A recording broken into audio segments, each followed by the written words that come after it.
Right. It is Friday. How's everybody doing?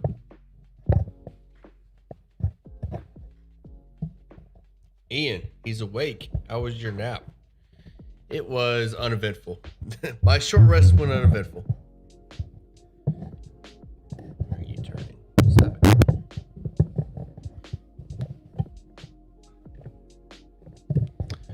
So everybody got planned this weekend. Oh, while I fix my microphone. There we go. Stay. What's up, ugly boy? Ender. There's two Enders in the chat. How are you both? Here for my upside down boy, athletes. Athletes from the upside down.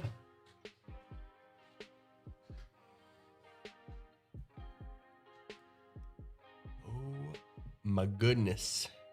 Hey, beer. Keeping it simple. Tyler, how you doing? Just my party. That's right.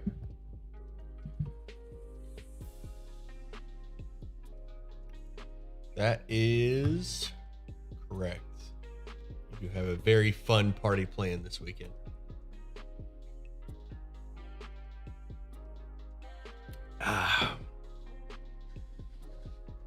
Oh man, I'm ready for some D&D. Ready for some Witchlight. Let's see, still got about 5 more minutes-ish. Oh, will you ever be doing another Vampire the Masquerade blood hunt again? That actually sounds fun. Maybe in an off stream, like over the weekend or something. Looking like a good campaign. I am loving it so far. I read through the book. I finished reading it cover to cover yesterday. I put out a video. Yeah, it was yesterday morning, and then I put out a video on my first impressions of the book. And overall, I'm really enjoying it. Really looking forward to playing through it. How was the nap? It was. It's not long enough. I needed a longer one. I gotta wake up a bit. Love your content. Your monster explanation shorts always give me inspiration on lesser used creatures to excite my players. Glad to hear it, bud. Glad to hear it, buyers. Buyers. Glad they're helping. The thumbnail, I'm going to tell you guys, I won't spoil what the monster is tomorrow. So I've already spoiled it for some of you in the Discord, but tomorrow's monster, the thumbnail is easily my best thumbnail so far. It cracks me up every time I look at it. I want to get into D&D, but what should I get if I'm getting into D&D? All right, so if you want to get into D&D, well, first of all, what should you get? You should get some friends. Get a group of people together. Is this gonna pop up? Yes, it will. Nice. And you should get the Lost Mines of Phandelver. Actually, you should get the starter set. Let me see if I can find it. So if you go to the D&D official page and go to where to start, you'll see this ready to try D&D starter set. The value in this starter set is phenomenal. It's like $12 to $15, and you get one of the best adventures they've made, and you get some other goodies. It's really good. This is good value. So I would recommend getting that, or having your DM get that. One person in your friend group get that. Get the starter set, and then everybody will be ready to play. Just $15, everybody's ready to play. It even has pre-generated character sheets. There's also the Adventure League. I wouldn't recommend starting there. I wouldn't recommend a new player start there.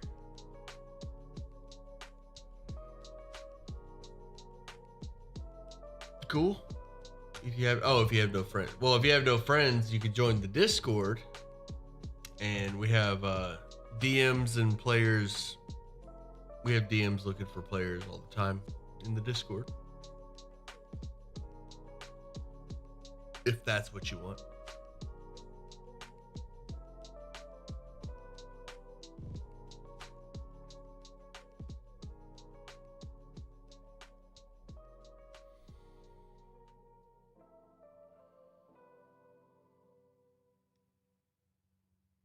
Don't forget dice. It actually comes with a set of dice. It actually comes with a set of dice. You know, I may need to make a video on the starter set. Like, I've been kind of avoiding making a how to get into D&D starter video, but I have this starter set, and I would happily do, like, at least maybe I should keep it.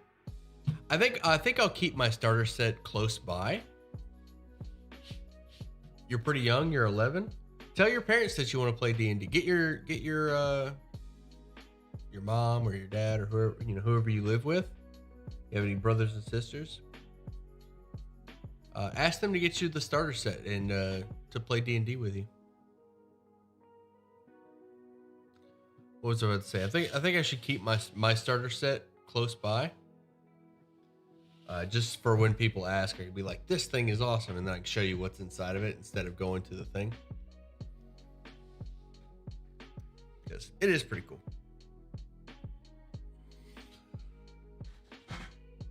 Oh my goodness, I'm still waking up, so I'm sorry if I'm yawning, and I promise I'm not bored. I'm just still kind of trying to wake up. All right, so I realize this is a map of Phandalin. We're going to be starting in this small village. We're going to role play with some NPCs at the Stonehill Inn, and I'm going to put my pumpkin patch starter quest right outside here, and then boom, off we go.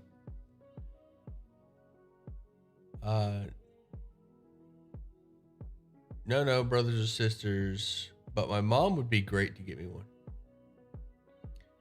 First game I ran was for the rents. Everyone starts somewhere.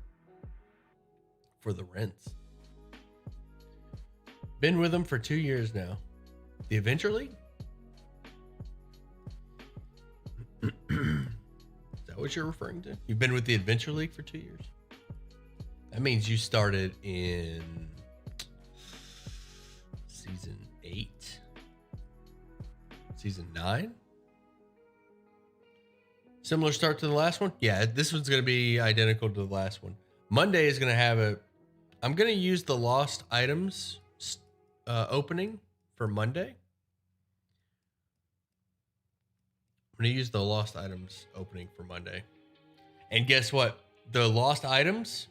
So Witchlight has 2 openings. The old man, which is what I've been running throughout the week, and lost items. Lost items is a little easier to open with. It's just like, it's a lot of exposition from the DM. The DM's just like, hey, you went to the carnival before and you lost some items and now you want to go back. And then you segue straight into the carnival. I like starting with the old man because it gives, like, you can go to the end, you can hear about the old man. It's just more stuff to do. More role play. So I may do both Monday. But for Monday, because they're a pacifist group, I'm going to have their lost items be their weapons. They're going to be completely unarmed, probably for the entirety of the campaign. I just thought that would be hilarious. Like, they just, like, as soon as the game starts, they're disarmed and they're just unarmed. Like, they finished the campaign unarmed. That would just be too cool. I've been DMing for a long time now. I started keeping a bunch of players' handbooks to lend to people interested. That's good. That's great for, like, if you go to the LGS and you have, oh man, it's 7:00. If you go to the LGS and you have physical people, you can have extra players' handbooks. That's pretty cool. All right, I'm getting into the stream chat. What's up, everybody? Hey, Steely. Hey. All right. Hey, how we doing? Doing all right. Y'all ready to play some D&D? Yes, sir. Sorry. Hell yes. Hell yeah. AJ and Twaxton, how y'all doing? Hey. I've missed you. I've missed you both. Mm-hmm. Oh, You guys ready to go to the In between your Feywild? campaigns, I only DM, and I like doing both. I'm doing both, absolutely. Yep. I like taking like a month or two off between the modules. Candlekeep, I really needed those 2 months because it was like super long campaign, 17 sessions or 17 adventures. damn. Right on the tail end of Frostmate. So this one will probably Candlekeep was nothing if not dense.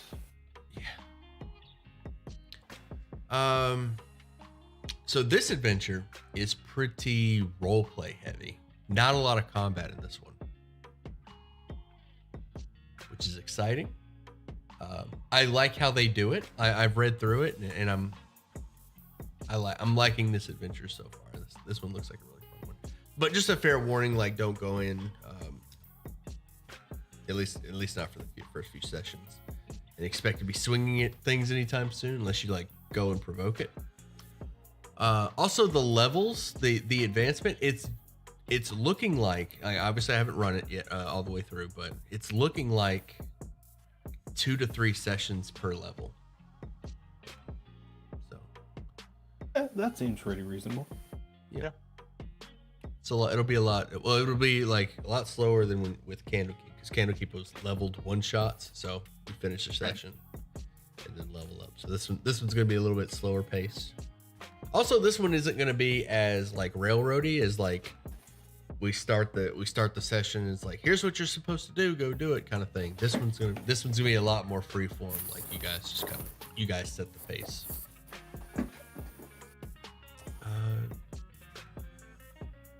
All right, let's make it happen. All right, yeah. Got anybody got anything for me? We're missing 2 people. Courtney, who AJ you've played with. Courtney will be playing next week. I think she had something going on today, and Invictus also had something going on today, so they will not be joining us this session. But it's fine because they're going to be a part of the group when you guys travel to the carnival. They're just going to kind of be in the background. That way, when they show up, I have a question for you before we get started. I'm ready. Can I use Firebolt in mechanics but make it lightning damage? Absolutely. Perfect. Oh, that's actually something I wanted to ask about. Uh-huh. If we're going to change a damage type, do you prefer that we leave the name the same so that you know what the spell is, or should we change it to something more flavorful for the new type? You can name it whatever you like. What I do when I do this is I'll name it, I'll type it in the Roll20 chat. I'll do it like that. Or if you have a cool name for it, you can be like Ice Ball, and then in parentheses that. All right, that makes sense. So either of those work. And just for clarity, these are separate spells. Like this, if you like, let's say if you're a wizard and you add Ice Ball to your spell book, you don't have Fireball. That's a whole nother spell scroll that you're gonna have. That's a whole nother spell that exists. Yes. Look, if I have to fill up my spell book with 8 different types of fireball, I will. Yeah. All right. Cool. Okay, to start us off, you guys have been traveling for some time on your way to the city of Neverwinter, which is all the way in the north. All of you have been traveling to Neverwinter to visit the carnival that comes to the material plane from the Feywild once every 8 years. you've heard of this carnival before. You haven't got a chance to go yet. It sounds exciting, and this year you've decided this will be the year that I finally go to the the Witchlight Carnival. People from all over the world are slowly converging on to Neverwinter in order to take part in this carnival. And most of you, all of you actually, have met up on your way there. So all of you have gotten to know each other a bit. And with that, I'm going to start from left to right in Roll20 and describe what your character looks like, race and all that stuff. And give me your morning routine while you're on the road to Neverwinter, and any other tidbit that the party might know. This is what your party knows about you based off traveling with you for X amount of time. Let's start with is it Kos or Kos? Kos. Kos. All right, start us off, Kos. Okay, so Kos is a Goliath barbarian. He's about 8 foot tall, as 340 pounds. He's got gray skin with teal stripes surrounding him, and he's bald. And he carries around a giant two-handed axe. And his usual morning routine, he's just carrying around a skin of wine and drinking while traveling, because he's an alcoholic. Nice. All right, take an inspiration. Nice. Let's see. Oh, also one more thing. In Roll20, if you go to the settings and go to display name, if you could change your display name to your character name and in parentheses your Discord name, that would be fantastic. That would be a huge help for me. Vivek. All right, so I am playing Vivek Duvoir, a humanoid, or just a human, really, reporter and journalist who is traveling to the carnival, partially for pleasure, partially for business. Pulled a few strings to get the fun assignment to travel and report on it. So as you've been traveling, no doubt, Vivek has been pestering you for quotes and interviews and trying to jot down anything that might be of interest. Definitely an early riser. Her morning routine would be making a rushed breakfast before reading over the any reports or letters or other news she's received. All right. Take an inspiration. And Kara, you're up. Oh, yeah. Kara is Kyra, is she's a human wearing probably ill-fitting plate armor that she got from the church. She's been wandering the lands for the past, 5-6 years, since she turned 19. The reason she went to the carnival was about 8 years ago, when it was about the same time she was actually dropped off at the church. She didn't have a chance to go, so now that she's been given this opportunity to leave, she's definitely jumping on board. Her morning routine would probably be cooking a nice carryable breakfast, egg sandwich, something like that, and just making sure she's keeping up with the group. All right. Take an inspiration and zap. Zachary Alfonso Pirelli, or as everyone calls him, Zap, is a 13-year-old street urchin who was orphaned 5 years ago. He has blonde hair that is always kind of standing on end, like he's full of static electricity. And he's not very trusting of people, so in the mornings he would be sort of quickly eating his food, and he sort of sits over top of it in case anyone would take it.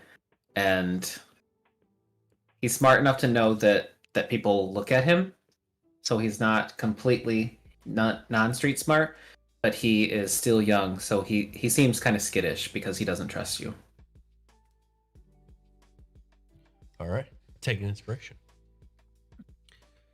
So you guys are arriving at the town of Phandalin. which is a small mining town about 3 days travel outside of Neverwinter. The carnival will be arriving in 4 days, so you have one night's rest here at this small little town before you head back out or hit the road again and arrive at the carnival. The carnival will be on the material plane for about 10 days before it takes off again and won't be seen for another 8 years. You arrive at the town of Phandalin around noon, and the town is a bit it's quaint. It was clearly rebuilt recently. There are much newer buildings next to much older buildings with vines crawling up them. Some of the buildings look brand new. Some of them look a little bit run down and need some love. The caravan that you're traveling with, each other and a few other people, stop at Barthen's Provisions and begin unloading and working their way either towards the Stonehill Inn or into Barthen's Provisions. You guys are standing outside of the wagon as NPCs are unloading and just kind of setting everything up. A few people that have been at Phandalin before will tell you that the Stonehill Inn is one of the best inns in Phandalin. And the Sleeping Giant is a bit of a dive bar for the shady folk and to try to avoid that place. And with that, what is everyone doing? Koss, what are you up to? I think I'm gonna go buy myself a drink. All right. What about you, Vivit? I'm sure by this point I would have learned that wherever Koss goes, something interesting is going to happen, so I would be professionally remiss if I did not tag along. All right, Kara? Yeah, probably going to the bar. She doesn't drink a lot, but she does need to sit down after all the walking. Walking in chain is a bit of a... It's rough. All right. And Zap? Zap would start off towards the Sleeping Giant, but if he realizes no one's following him, he'd grudgingly turn around and follow the group. All right. All four of you unload off or hop off the wagon with your things and walk away from the wagons and Barthen's Provisions and make your way over to the Stonehill Inn. As you arrive, just off to the side, you see a gorgeous elf maintaining a small shrine of luck that is dedicated to a deity. Somebody that's proficient in religion. Roll me a religion to identify this deity of luck. None of you are proficient in religion? Nope. I'm afraid that's not me. Not me Oh, either. yeah, our cleric is Invictus, isn't it? Let's see. All right, then a history. Anybody got a history? I do not. My goodness. Ira did not pay attention in class. All right.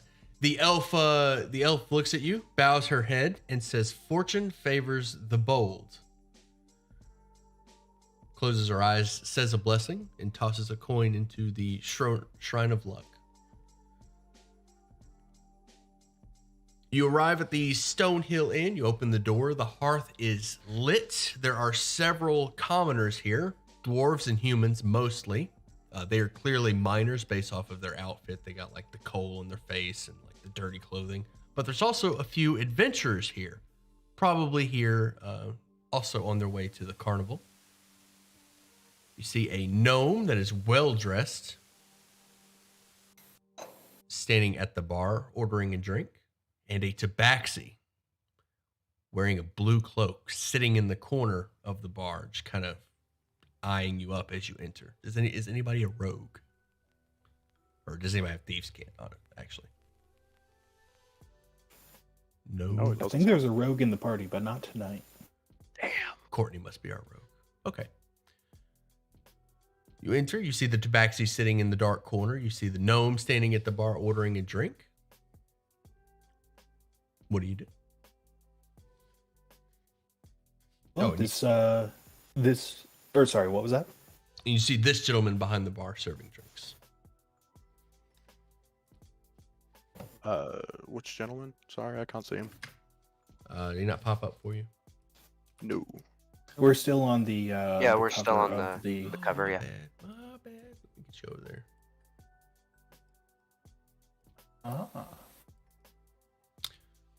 So just to get you caught up, this is where the Barthen's provisions. Here's the Shrine of Luck. Here's your beautiful elf. And here is Master Stonehill.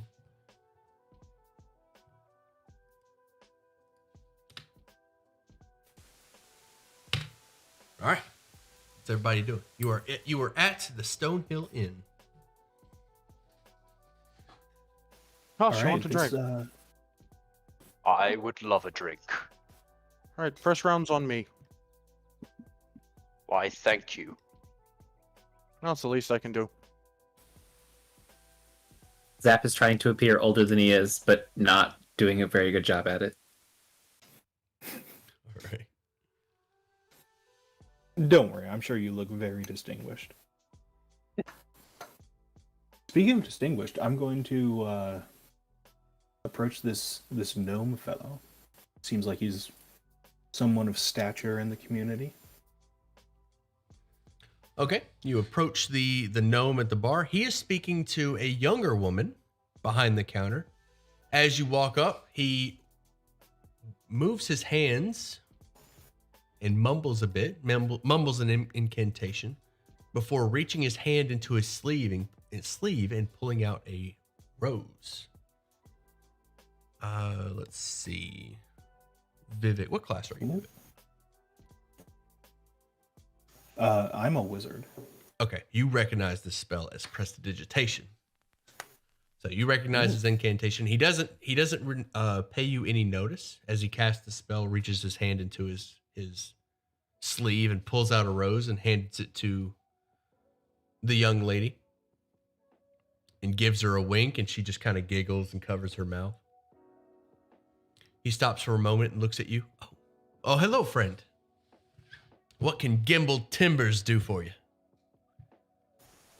I'll perform a similar prestidigitation and reach into my sleeve and pull out a small card with my name and the name of my employer, the Waterdeep Herald, and introduce myself and say, well, it's a pleasure to make your acquaintance. My compatriots and I are freshly arrived in town, and I was wondering what we might make sure not to miss while we're here. Absolutely not much going on in this small little town, but I can tell you there's some gorgeous scenery. And he slowly tilts his head towards the woman.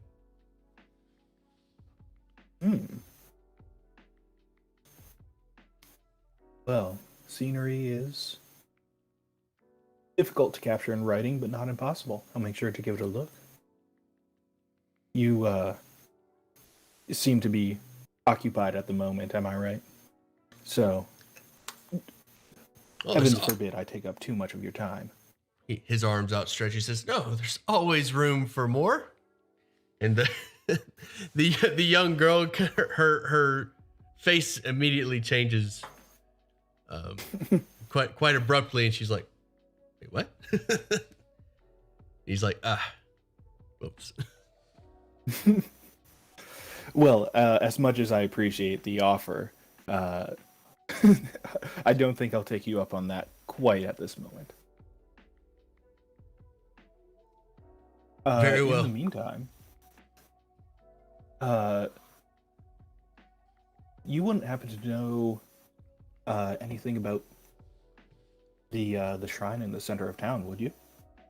It seemed there were the attendant seemed keen on us, and I was wondering what we would find if we went back there with a little more free time.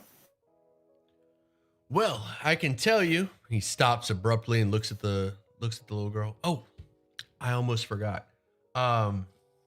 2 slices of bacon and a well-buttered loaf of bread, please. Thank you. And the girl bows and wanders off into the kitchen. And the gnome says, anyway, the Shrine of Luck is dedicated to the goddess Tamora. And whew, let me tell you, I'm considering a conversion. Oh, sounds like there's a story there. And at that, Vivek will pull out a quill and a piece of parchment and get ready to write. He says, here, write this down. Elf women mate for life. Well, that doesn't seem to be your modus operandi, but who knows? Religion changes all of us, doesn't it? I consider it a challenge. I think you might be right in that regard.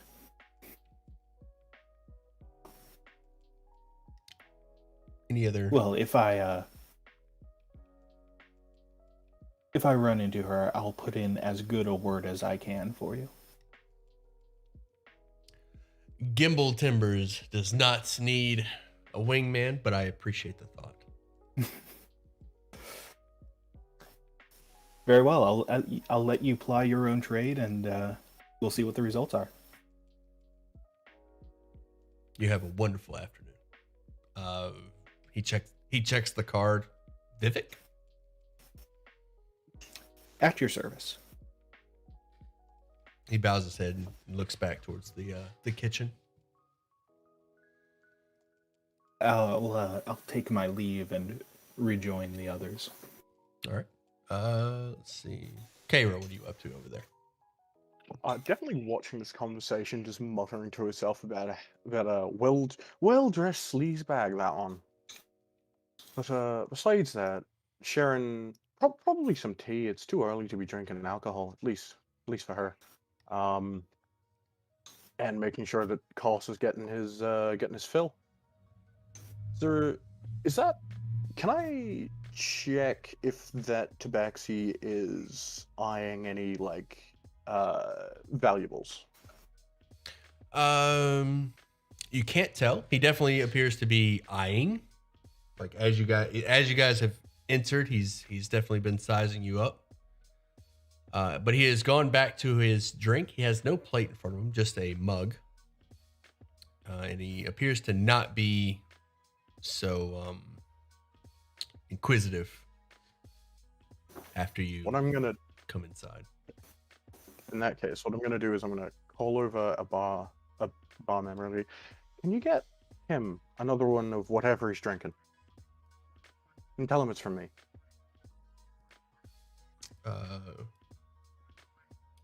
The barmaid, Nilsa, says, sure thing. After dropping off the bacon and bread for Gimbal, Stonehill fixes a mug and she grabs it and brings it over to the tabaxi. He downs his and gives her the mug and then picks up the new one and sort of toasts you, looking in your direction. Come up.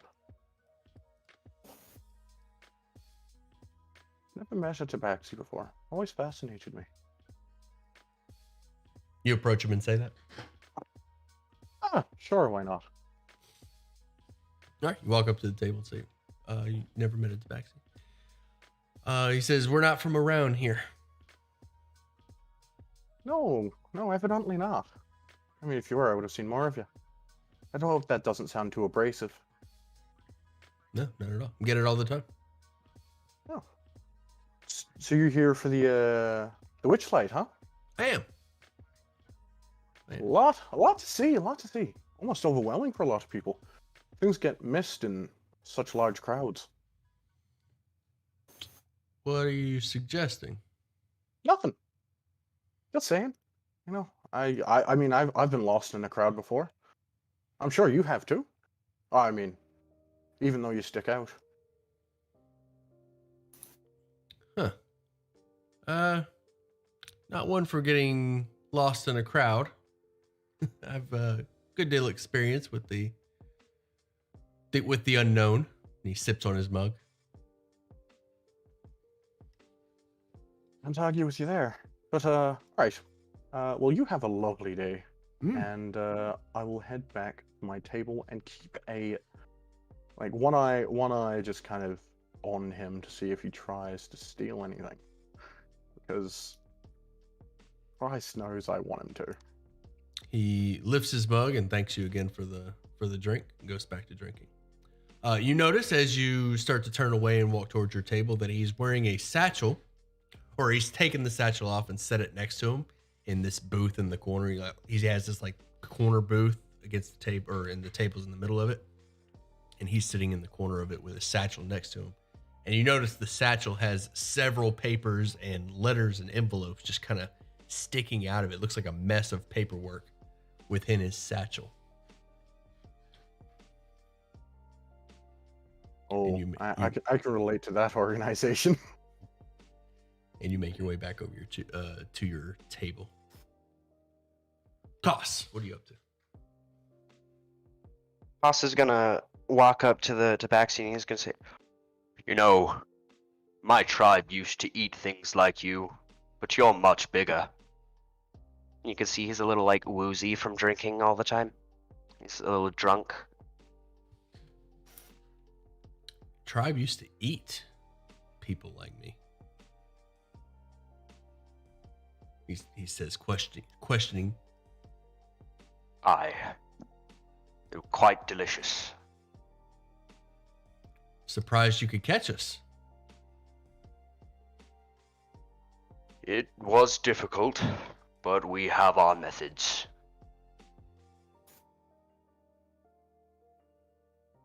Well then. I don't think they serve tabaxi here. Maybe over at the Sleeping Giant. We'll have to see, I suppose. He nods his head at you and continues drinking from his mug. Haas is gonna stumble back to the bar and order another drink.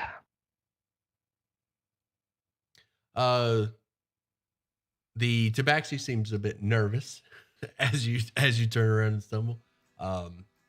Kairi, you definitely noticed that the tabaxi's like got a bit of a sweat on his brow. He just kind of wipes it off. He had his hand on his satchel like you had, like in case he had to make a run for it. Tyra's gonna give him like a reassuring wave, like he's always like this. Don't worry. All right, Zap. Are there any other kids in here, like with their families? There is a child behind. There are two children behind the bar. One of them is a halfling. One of them is a human. They're How old are around. They're around 9. We'll say 8, 9. Yeah, I'll go up to them. One of the human child you hear call Mr. Stonehill. The human behind the bar, you call him Dad. The human calls him Dad. Right. Okay. I kind of go up to him and say, like, "Hey, What are you guys up to?" The two boys run over to you. We're playing adventure. Playing adventure. Mm-hmm. What kind of things do you adventure for? We killed dragons. Kill dragons. Ooh, could I come? No. Why not? Are you an adventurer? I am an adventurer, and he snaps his fingers and like there's a crackle of lightning. How'd you do that? I'm magical. Can you teach me? No. You hear the voice of the dad. Looks like I can't. We've talked about this. Sorry, dude. Looks like no. And I scramble back to the table with the group. All right. The boy. Don't worry, the boy, you'll find a protege one day. The boy wanders behind the bar and grabs his wooden sword, and him and the halfling run outside. I look at the Mr. Stonehill? Is he like eyeing me, or could I get out without him seeing? No, no, he was talking to the child. He was like, no, we've been through this. You're not learning magic. Stop harassing adventurers. Stop harassing the patrons. Okay, I'm gonna run outside with the kids then. Okay. All right. He does not notice you run outside. Okay. The boys are making their way over to the town green. The elf nods at them and like pats them on the head as they make their way over to the town green and they start playing. Okay, I'm gonna go up to them. Hopefully they like recognize me. So what do people like us get into around the town? We slay dragons, and he like pulls out his he has his wooden sword in his hand, like it's already drawn, and he's playing with it. But when you ask that question, he puts it back down on his side and then like theatrically draws his sword and holds it up in the air while proclaiming, "We slay dragons." And the halfling child starts waving his arms in the air. He's like, "I'm a dragon." Oh. Wait, you slay him? Your friend? He can't. I'm a dragon. They can't be killed. Okay. The Do you guys ever get into trouble? No. Nope. Both of them. Nope. Do you never. want to? They look at each other and then look at you. What kind? Do you want to go check out the sleeping giant? No. No. They're mean. Okay. Would I know if I could make like a lightning ball and put it in their hands for them to throw? Would it hurt them?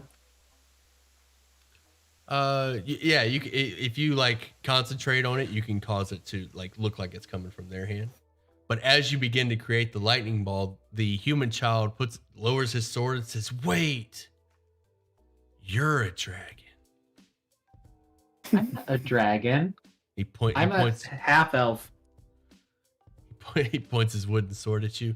"No, you're a dragon." Are you gonna come slay me? And I sort of flex my arms. I don't really have a lot of muscle, but like play flex at him. They seem startled at first. They're like, "No, you have to run. You have to fly away, and we chase you to your lair." Okay. The Like halfling flapping? the halfling puts his face in his palm and just shakes his head like, "You know nothing of dragons." What? I know about things about dragons. And I like put my head up to the sky and like open my mouth and then put my hand behind my head and like shoot lightning out of my mouth behind my, you know what I mean? They're amazed. Dragons breathe fire, not lightning. Some dragons breathe lightning.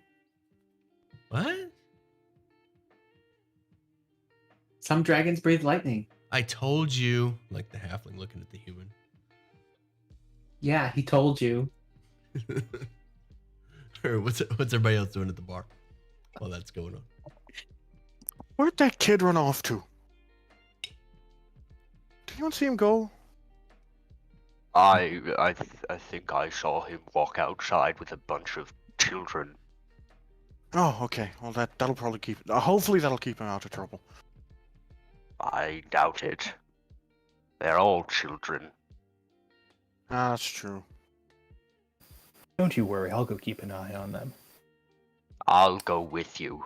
I'm ready to leave this place. I think I've had enough drink for one day. I think you've had enough drink for a few years, my friend. Don't say that. I've got more room in a few hours. I promise. I hope not. So long Let's as you go. don't actually eat anyone then either. I suppose we can make that arrangement. They do taste so good, though. Oh, I don't want to hear that. You You- can't just go around talking about eating people. Why not? Have you seen where we are? This isn't the wilds anymore, you know? There are people around. They're gonna be mad if you go, well, I'm gonna eat you. Like, no. It looks like rustic. It looks like we're just in the wilderness. I'm sorry. I apologize. It's alright, but just, I don't want to be thrown out on our first night. Very well. Appreciate it. If you're having some trouble adjusting, don't worry. I have some excellent culture columns that I can provide for you to read. I can't read. Oh, well, that is. Oh, don't you worry, my friend. We'll rectify that within a fortnight. Who needs to read when you can swing an axe with the power of an ox? Am I right? No. I don't think so. Reading's coming quite useful. Bah, I doubt it. What's it used for? Books? I mean, not getting lost is a good Well, one. I'm glad you asked. But then again, I suppose I've never swung an axe with the power of an ox, so I can't really compare the two. Here, take my axe, see if you can hold it up. I guarantee you the answer is almost definitely no. Just give it a try, please. All right, I will attempt to heft this axe. I guess let's make a strength check. It is a heavy axe, but you are able to lift it. Kneel before me. I'm just like deadlifting it over my head. And then just like wobbly arms just crash it back down. Interesting. He picks it back up and casually tosses it over his shoulder. Now, truth be told, I think we ought to find those children not because we need to keep an eye on them. At this point, I think they need to keep an eye on us, lest we get into trouble. I suppose you're valid right. point. All right, let's settle up at the bar and sally forth. All right, you guys begin to make your way out of the bar, looking for the children. Sounds like it. All right, as you get up and start making your way to the door quickly swings open, and a large 7-foot tall minotaur enters the room. He's dressed in scale mail, and he has a holy symbol with a flaming sword on it around his neck, and a thick gold nose ring coming out of his nostrils. Swings open the door, holds his arms up in the air, makes a big spectacle upon entering the tavern, and says, "Who ordered 2 slabs of the finest steak?" And he flexes both of his arms. Nail, please. And he starts working his way over to the bar. He's gonna give you a run for your money and size. Koss is gonna give him a healthy shoulder check while he walks past. This is not Lost Mines of Fandelver. We're just starting in Phandalin, Xavier. You give him what? Sorry? A shoulder check, nudge him with his shoulder while he walks past. He stops abruptly and looks at you. Kind of tilts his head forward so his horns are facing you. My Leans- apologies, I didn't see you there. You're quite small, I couldn't see you. He says, his brow furrows. He says, "You got beef?" And he, after a brief moment, starts laughing hysterically at his own joke, and then works his way over to the bar.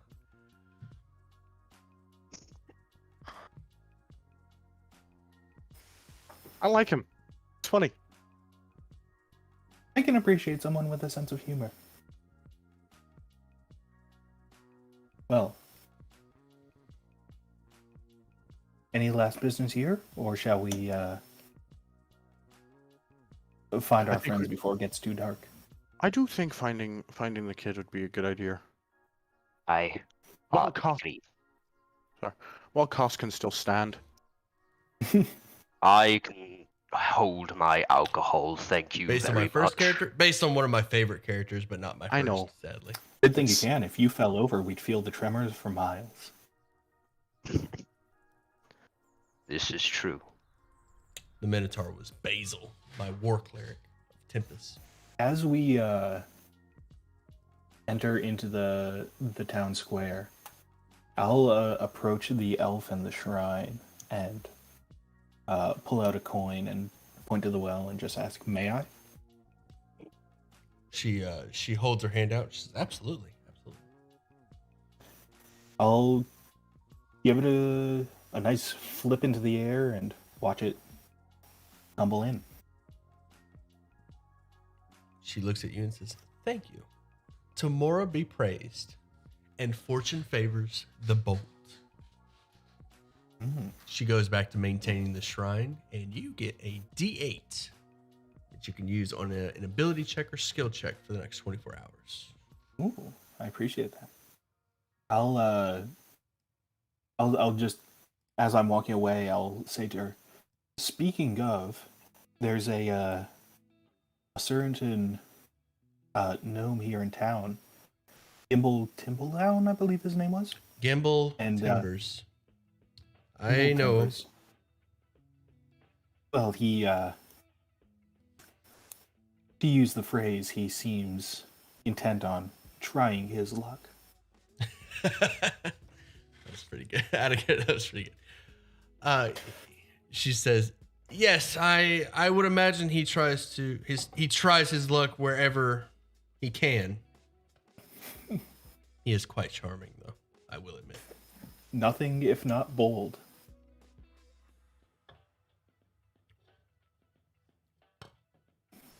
Thank you for the heads up. You're saying that Zap You wouldn't walks happen back to up. have seen a handful of youngsters run this way, would you? She points over your shoulder, and you see Zap walking away from the children and towards you. Much appreciated.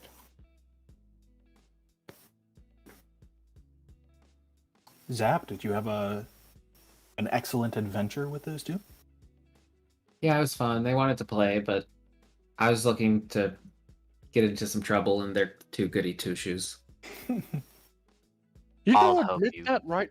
What, you're gonna admit that you want to get into trouble in front of us, and now you're gonna help him? I see no reason not to. We've been Not here like for killing 10 people minutes. trouble, like pranks. We've been here for 10 minutes. We don't even know these people. That's precisely why we should mess with them. I'm just talking like blowing their drink into their lap like it's an accident. Well, I mean, my piece of advice is maybe don't go around telling people that's your plan. Aren't we like a team now? We're friends, but like anyone can overhear. You hear? You see that guy over there? She's pointed any NPC within 30 feet. He could hear you. An He probably overweight, knows you're gonna do it. an overweight middle-aged man carrying a large pumpkin just kind of stops. "Please don't hurt me." People don't pay attention to me. I'm just a little runt. They never even notice what I'm saying. Haas is gonna walk up to the middle-aged man and grab his pumpkin. Ah, I'll take this. No, you. What? Can I pay for I that, don't- sir? yes. You know, there's plenty over at the pumpkin patch, and he points toward the northwest. If you want pumpkins.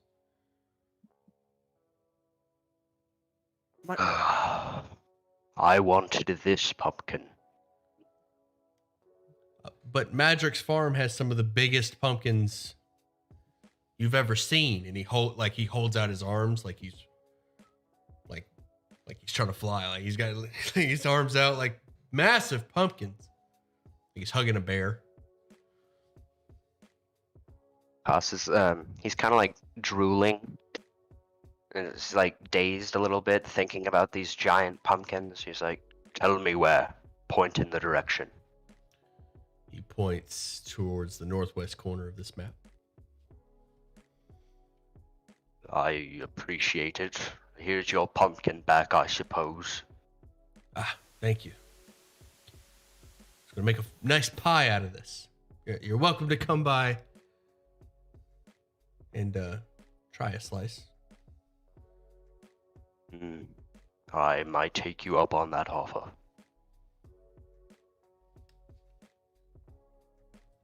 He nods his head and slowly walks past you, kind of keeping you in front, and then makes his way towards this house here, the woodworker.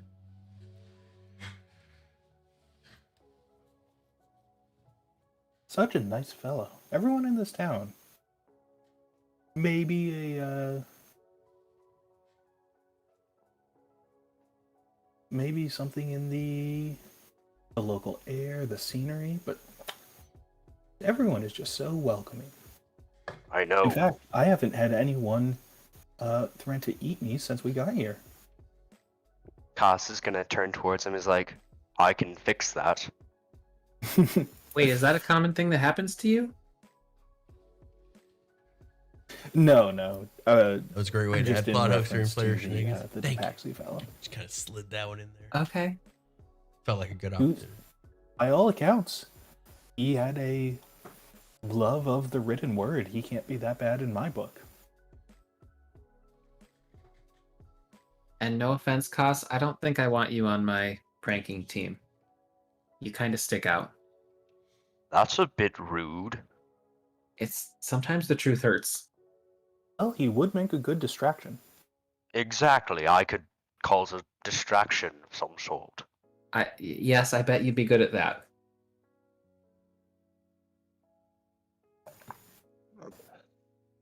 Oh, shall we purchase ourselves some pumpkins? I guess. Aye, let's go get ourselves some pumpkins for the road. Big pumpkins. All right, all of you are making your way northwest, following the directions that the woodworker gave you. Sounds like it. All right. You guys head northwest. Just on the outskirts of town, you find a pumpkin patch with pumpkins much larger than the woodworker let on. Some of these pumpkins are as big as the house or as big as the cottage that they sit next to. Wow. Among these pumpkins, some of them are petrified, and you can see tiny doors and windows carved into the side of these petrified pumpkins. The cottage is roughly 2 stories, and you can see smoke billowing out of the chimney, forming rings that expand as they reach the sky. That's so cool. Vivek is just going to be writing down every detail to report on the agricultural happenings. And this is far more than we expected to find. Shall we introduce ourselves? I'm speechless. The size of these damn pumpkins. This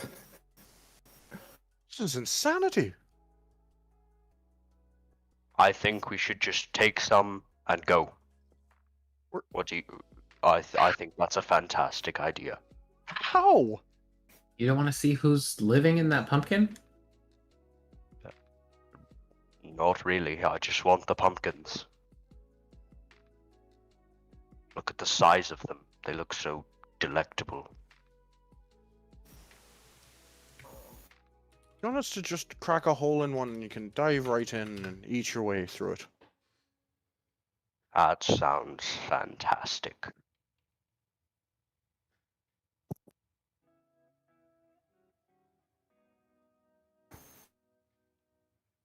We'll be approaching the cottage and knocking on the door. All right, you approach the cottage and knock on the wooden door.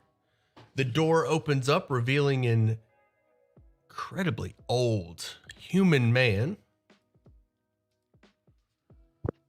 He does not make eye contact with you when he opens the door. He instead looks directly past you, past all of you. He doesn't appear to be looking at anyone in particular, but he does speak as if he is. Hello? Hello? Oh, good evening, sir. Ah, Might I, my friends and I inquire about purchasing some of your produce? absolutely. Come in. Come in. He opens the door. Who lives in that pumpkin?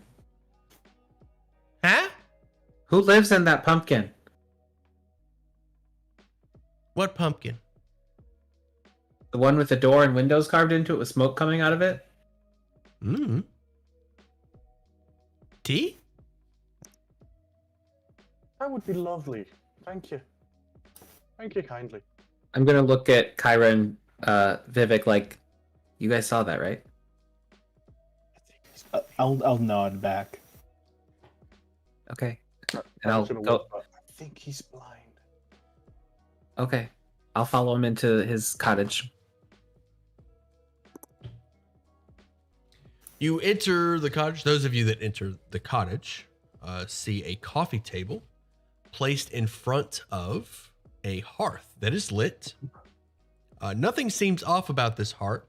No indication that it would cause smoke rings to billow out of the chimney. But it is the same hearth that is doing so. On the coffee table in front of the hearth, there are teacups of various sizes. Some sized for a human, like the elder gentleman, and some are incredibly tiny. Would be near impossible to drink out of, at least not from a medium-sized creature. There's a large cushioned chair that the old man sits on and motions to the couch across from it. Sit! I'll go All ahead right. and have a seat. Tea! His hands shake as he pours tea into a teacup from a Oh, teapot on the coffee table. yes, please. Do you have sugar? No! All right. Oh, no worries. I'll reach over and swirl a finger over the tea and use say a little incantation and use prestidigitation to sweeten it just a little bit. Oh, I appreciate that. The old man smiles a big grin and begins sipping on his tea. Cost, do you reach for a tea mug? I'm outside eating a pumpkin right now. Okay, you stay outside and start devouring pumpkins. I'm gonna come inside now. So as Koss makes his way to the door, he's gonna bump his head on the door because he's too tall. And Okay. As you approach one of the pumpkins in order to like try to grab a bite out of it, you reach your hand and like get a chunk of pumpkin, and as you go to take a bite out of it, roll a wisdom save. Wisdom save.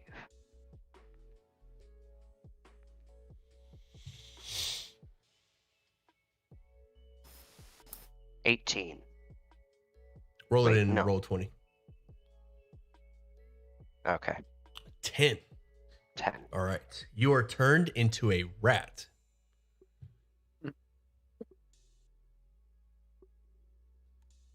Uh-oh. You see an opening, a way to enter a house that other rats use, that other rats clearly use. And you see several pixies flying around the pumpkins. They look at you angrily. I'm gonna try and scurry towards the opening. All right. You make your way through the opening, and I'll say that who has a 14 passive perception? Anybody? Passive perception of what? 14? Friend, I don't. I have a 15. All right. Kara, you see a mouse scurry into the cottage through a hole. The old man continues to sip his tea. Sir, did you know you had a rat problem? No. I have a rat solution. Oh, Oh, there you go. well, whatever that means. And what does it solve? Loneliness. They are my Nice. friends. I understand that.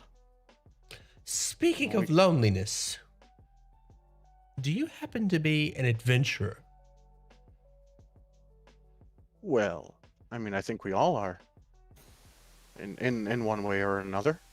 That is fantastic, because I have need of you. Oh, of course. I have been unable to contact my patron for some time, and I worry for her well-being. I would very much like a group of adventurers such as yourself to venture into the Feywild and check up on her. You want us to go? You want us to go there? Mm-hmm. I mean, I've only heard. How much of magic is added flavor and how much is written? None of this is written in the That's a big module. undertaking. Magic doesn't have a personality block I accept without in the module. reservation. All of this is me. And he said venture to the Feywild. Zap's eyes lit up and he's looking quickly back and forth from Kyra to Vivek. You guys don't have any questions. Do you not know the stories about how the Fae trick you? They go, oh, come to the Feywilds, it's lovely. You know, we'll dance all day, and then 30 years later, all your family's gone. They think you've been dead for 10 years, and you come back as a child. Has no one read the stories? Sounds like you've been there before. You can help us. You can I guide have us. Well, I have a certain professional obligation to ascertain the truth of these stories, don't I? After all, hearsay is nothing in comparison to the word of a good journalist. Cos, you're in this room, by the way, and you hear this conversation going on. I'm gonna try and jump up on the coffee table. Okay. A mouse scurry, like the mouse that you saw. Okay. Now everybody can see the mouse at this point. Scurries up onto the coffee table. I'd shoo it off. Obviously not knowing its cost. I'm gonna Get down. bite your hand. Ow! Hey! I was just trying to get you off the table with your dirty, grubby little feet. Oh, was this one of your friends for whom you set out these tiny teacups? Adorable, by the way. Magic leans in really close to the coffee table where his nose is like level with the coffee table, and he's like looking straight ahead at the mouse or at the rat. He says, "No, this is one of yours." How do you get turned into a... He what now? Goss? I'm gonna squeak at them. There is a bit of intelligence in those eyes, Kara. What happened to you? I'm gonna start squeaking over and over again. A flurry of squeaks and chirps. Flurry of squeaks. I'm gonna spend a key What point. role? What role would I need to understand what he's trying to... Like, is he playing charades? To understand the squeaks, you would need to be a forest gnome or speak with animals.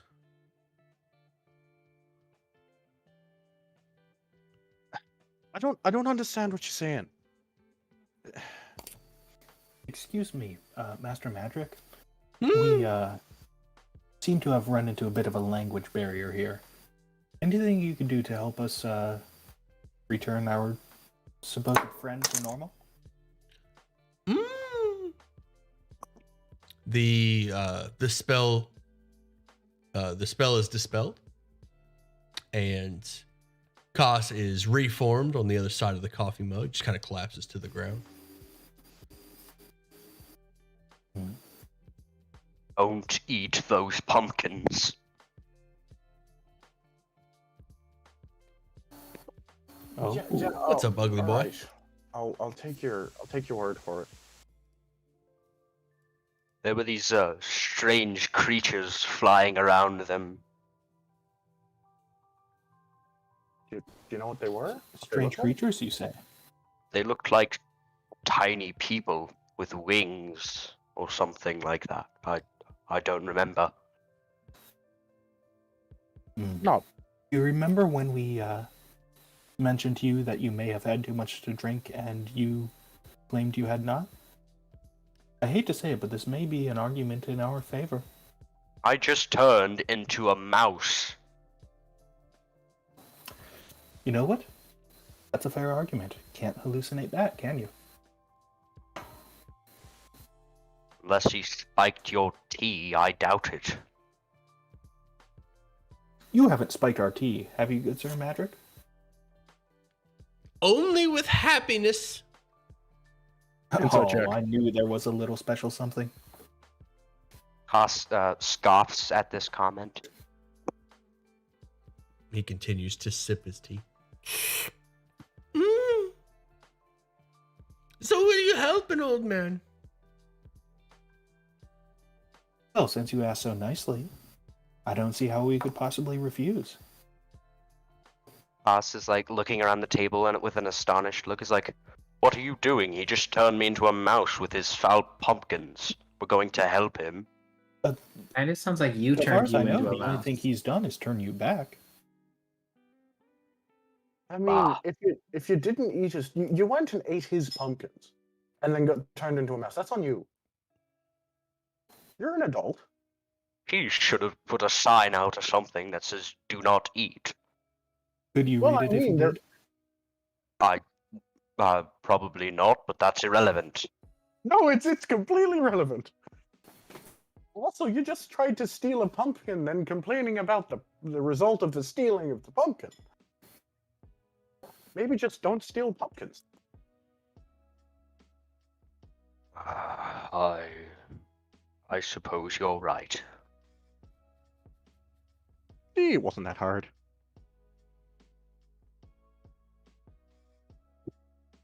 And don't worry, I know just the way for you to pay back that pumpkin. With a little What? favor for this nice old man. Doesn't sound like a little favor.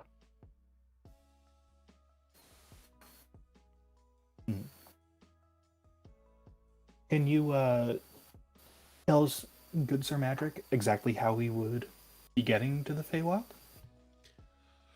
Of course, my patron, Zybilna.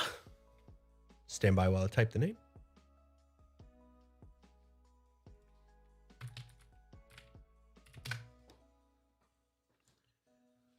My patron, Zybilna, founded the Witchlight Carnival. Are you familiar?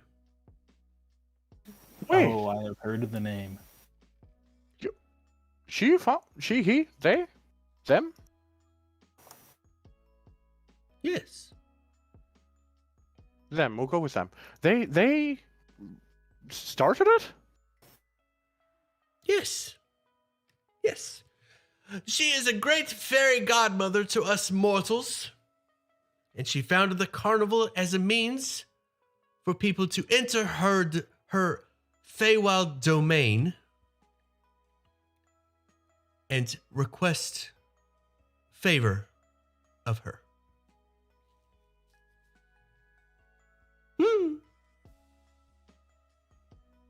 Well, I mean, I'm not going to miss an opportunity to see the carnival. And, you know, I may be apprehensive in going to the Feywild, but if you say it's safe and something bad happens to us and we don't come back, well, you're probably going to be long dead by the time we do get back. Ooh, I can't promise it will be safe. I haven't heard from her in some time, and I worry for her well-being. Really not buttering me up. So will we have to go to the Feywild?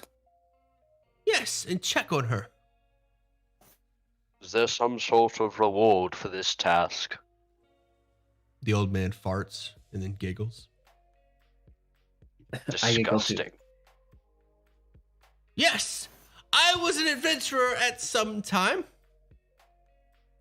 And I have collected a great deal of loot in my days. You are welcome to it. If you return.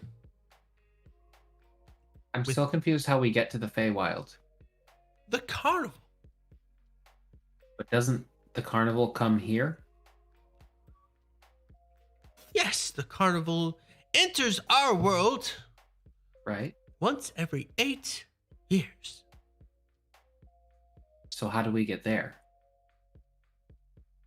The carnival is a gateway to Brismere, Oh, okay. my lady's domain. Okay. And what if we don't make the time cut and the carnival goes back to the Feywild or whatever it is? Will we be stuck there? No.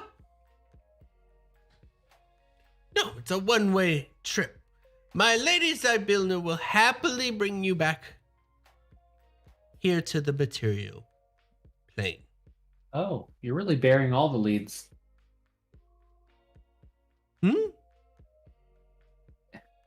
The one-way trip? Mm-hmm. Do you have any more guidance how we find her? Well, it is her domain. She should be hard to find. She lives in a gorgeous and majestic castle. The Palace of Heart's Desire. And he describes or he shows you he pulls a picture off of the hearth and shows you the castle. Oh, my goodness. I know, right? All right. All right, you've convinced me. Okay. Will there be alcohol? That does sound like your heart's desire. Hmm. I suppose. Very well. I will assist you, I suppose. Hmm. Okay. Oh, thank you very much for your hospitality. Hmm. Sounds like our business is settled then. Let's How do we get let's into the pay a carnival? call to good Lady Zybilna.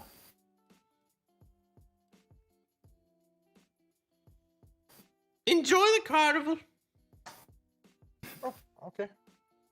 That is what they're for. Shall we? Sounds like it. Let's. I'll get up and bow slightly, and we'll be on our way. The old man continues to sip his tea as you leave. Don't be strangers. Is there a small pumpkin I can pick up? I know most of these pumpkins are massive. You can find one that's like a good, like you're a Goliath. You find a good,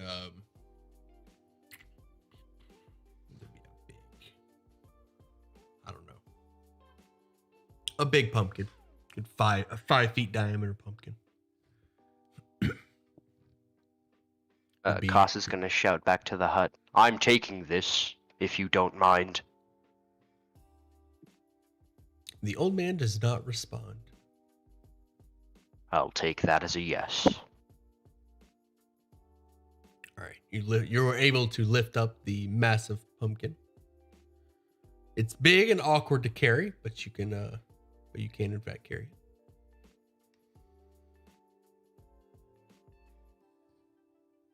You are not Ooh, you're accosted so by strong. pixies. We don't see the pixies?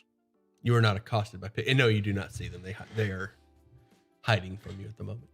If you kind of scan the area, if you're actively looking for them, you'll spot a few kind of peeking over pumpkins, watching you intently. But they There's do no not. wave at them. The ones you wave at, like, duck behind the pumpkin in shyness. Oh. So, when does the carnival open exactly? Is it today, tomorrow, next day? Is it already open? 4 days. But it takes 3 days to get to Neverwinter. All right. Is there anything we want to do in town before we, we're going to spend a night here. Is there anything we need to do before we head off? in the I morning? wish to make my way to the old man's house that I stole the pumpkin from. You haven't really left. You're like walking away from it at the moment. You're still kind of in his yard at the moment. No, before that, when we were in the little woodworker. courtyard. Yeah. Okay. You guys make your way back to town and you head towards the woodworker. I'm gonna knock on the door and wait for a response. The same man opens the door and kind of seems, he just kind of sighs when he sees you. Yes? I brought you this pumpkin as an apology for what happened earlier. Oh, you're too kind. And he moves forward to take it from you, and then he just kind of like, he moves his arms in weird ways, like, could you, maybe right there, and he points inside his house. Points in a spot inside his house, just inside the door. Sure. Yes, I'll place it there if you wish. As you enter the home, you see a woman and a few children.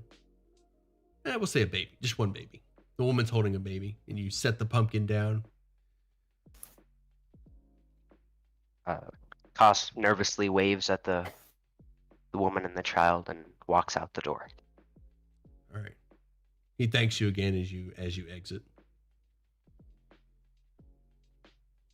and shuts the door. What's everyone else doing? Making sure that I'm kind of curious about cost. Oh, that's a little out of character for you.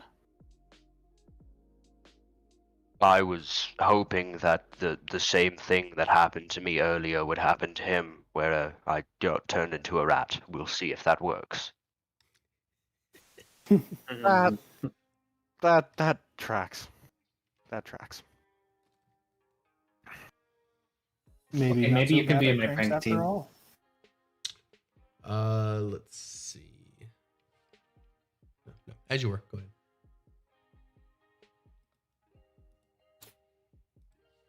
So where do we want to go?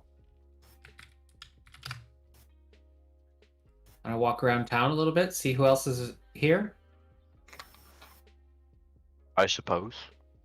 That sounds Yeah. like a plan. I'm not opposed to exploring a bit.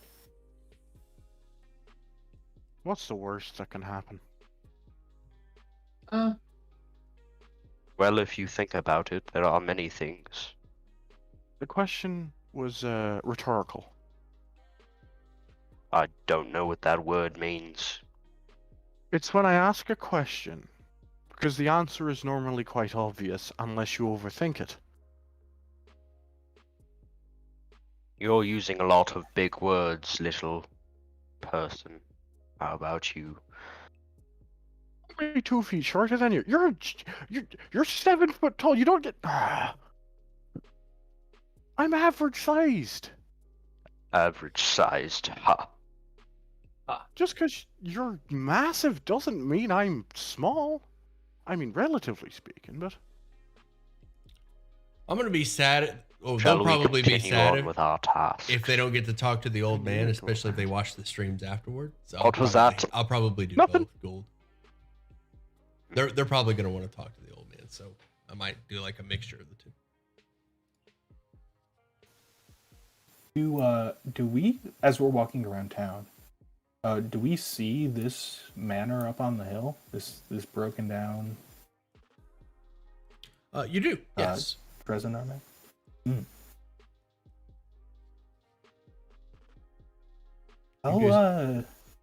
I'll find a passerby and ask them what the story is there.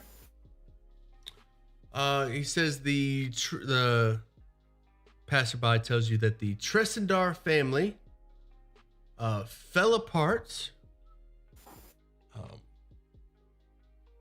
The Tressendar noble family fell apart some time ago, and he kind of leans in and covers his mouth. No one knows why. Now that is intriguing. Rumor around town is they dabbled in a bit of infernal magic. But you didn't hear that from me. So, of course. But I do have your permission to cite you as a source? No, off the record, please. Right. Strictly anonymous. You have my word. And what was your name again? I'm kidding. Just a little journalistic humor for you. Well, thank you very much. All right. So we're going to the manor, right? Oh, I could not be more pleased. An untold slice of history in this small town with the potential for a sordid twist. What a story that would make. Yeah, the history. That's why I want to go too. See, I'm so glad we're on the same page. Shall we? Boss? Zap? Why not? Maybe we can find something, maybe alcohol, ale, something like that. Why the hell not? Give me some entertainment for the next few hours before we hit the sack. With any luck. Alright, sounds like we're decided. Let's attend the manor. All right, you guys make your way up to the manor. And as you arrive, stand by. Here we go. You see a gorgeous young woman in noble's clothing. She stands a bit upright and carries herself like a noble. And a plump, red-headed man watching workers unload furniture from the manor. And I will pop up the two of them. They do not notice you as you approach. You're basically coming up behind them. They appear to be discussing what to do with the manor and how long it will take to clean it out.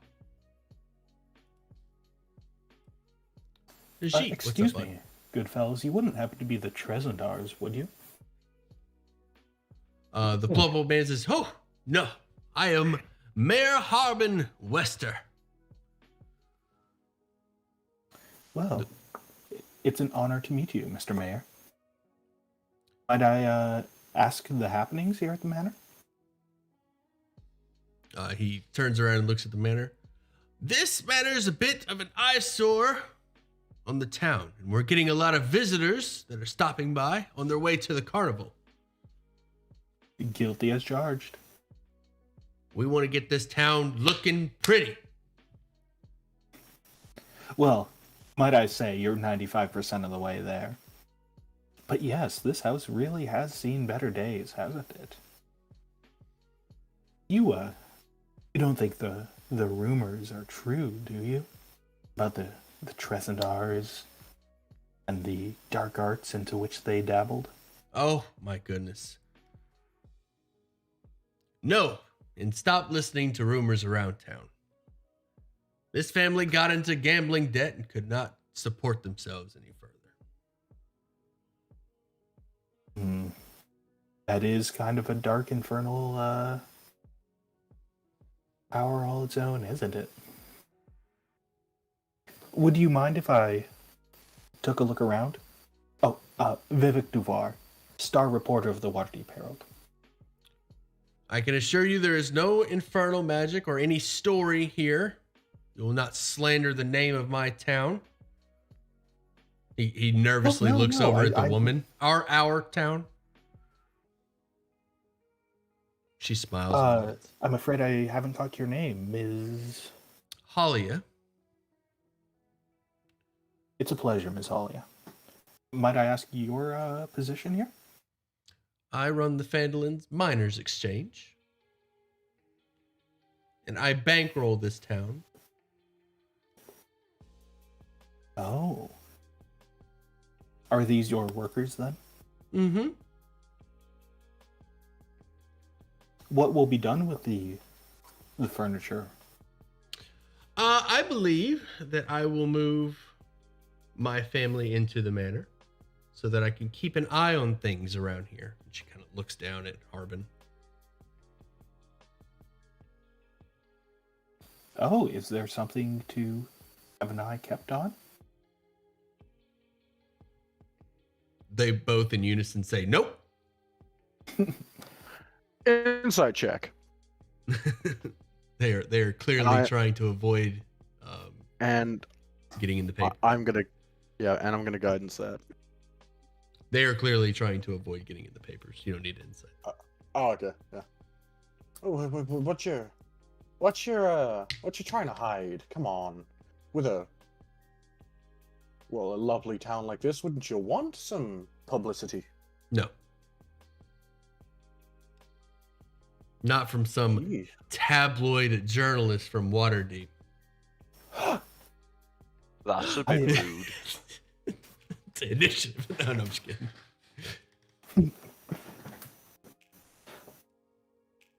Well,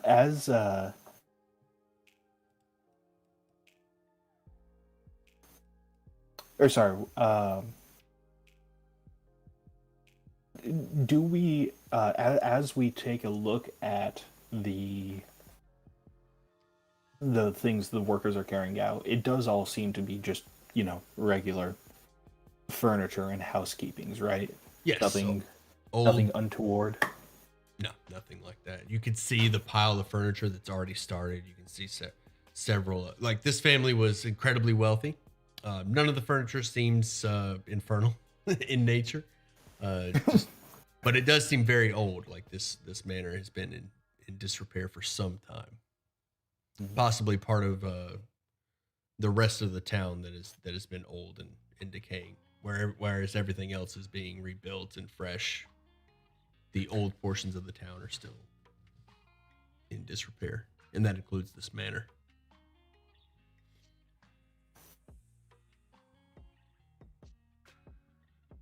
I'll take a look and just wander around the pile of furniture and while the others are conversing, and as soon as I get a chance to get out of sight for just a little bit, I'm gonna cast Disguise Self to make myself look like one of the workers. Nice. Okay. And then I'm just going to stroll back into the house as though I had just dropped something off on the pile and got more stuff to get. Okay. What's everybody else doing before he explores the manor?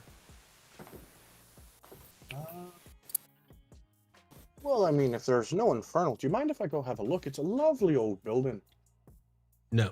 Don't want you getting in the way of the workers. Also, I don't believe Miss Holly here wants people snooping around in the manor. Fun.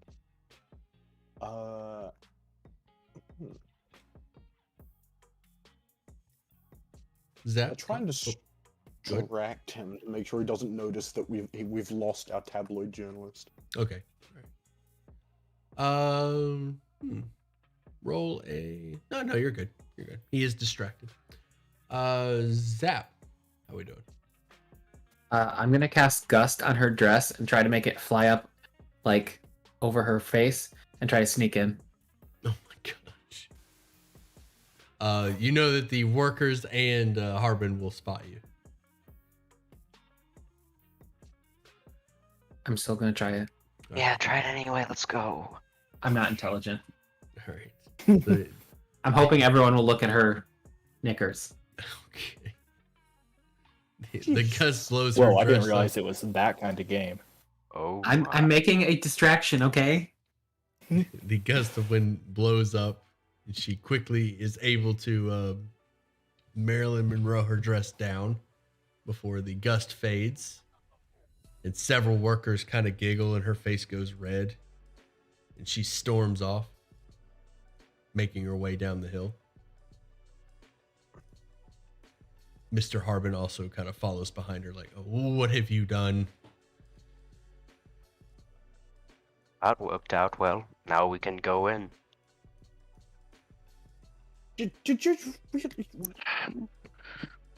She's a noble. Kyra Right. is saying this as she He's- walks towards the door. She's dressed like a noble. Okay, fine. Opens the door. But still, you can't just go blowing up ladies' skirts. Get in. Go on. I just did. As you approach the door, like what you assume is the foreman of the operation just kind of stops you. He says, "You heard the lady. You ain't getting in." Let us pass, little man. We are As, getting as it. he says that, I'll lean out as one of the workers and take on a as gruff a voice I can and just say, "No, they're they have permission. They're fine." This is the foreman. All right, we're gonna make it difficult. Roll me a deception. Roll me a deception. Oh, nice. Okay, Ooh, 22. let's go. Oh. The I foreman. like your just one. You'll find I'm a little more charismatic than the average wizard. The foreman looks back, kind of startled. Like he has this brief moment, like some higher up showed up that he's unsure about. So he moves out of the way. Oh, sorry. That's all right. Opens We the don't door. look like helpers. He opens the door for I you. get it. You don't look like helpers. I look like everything.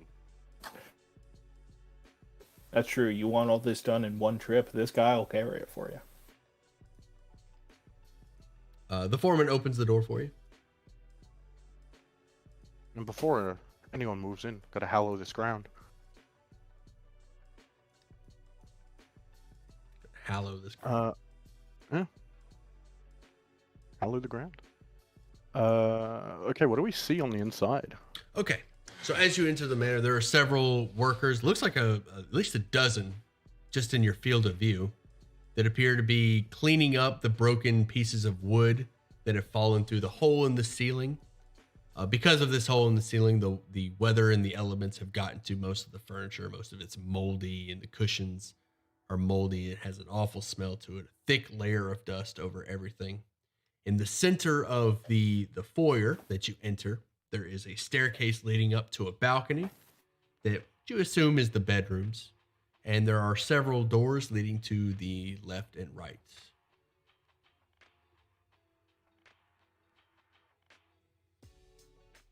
Well, I suppose we have to start on the ground floor, given we don't know the state of these stairs.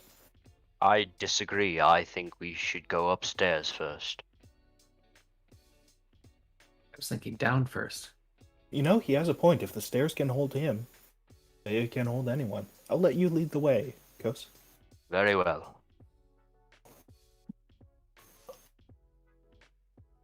All right, where are you going, Cos? Sorry. Upstairs. Up to the balcony, it sounds like. All right, you make your way upstairs. There are rows of doors that lead to bedrooms, and then there's one central double door at the top of the stairs. That's a big door. Let's go to the big door. All right, you enter the double doors, and this bedroom appears to have been the master bedroom of the entire mansion, and has yet to have been touched by the workers. There is a canopy bed in the center with what used to be a purple blanket draped over the mattress. There's a wardrobe to your left, and to your right, a writing desk with a decayed chair that has broken.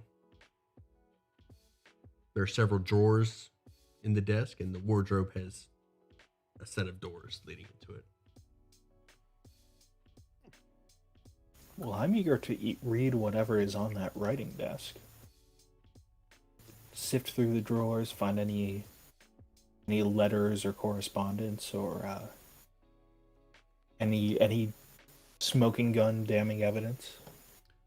Digging around within the desk, you don't find any paperwork, any letters of any kind, but you do find a silvered necklace with a large sapphire at the end of it. My goodness. Well, as a worker, it is of course my duty to remove this from the house. So I'll just go ahead and we'll keep that one for later. Okay. That is all that you find within the writing desk.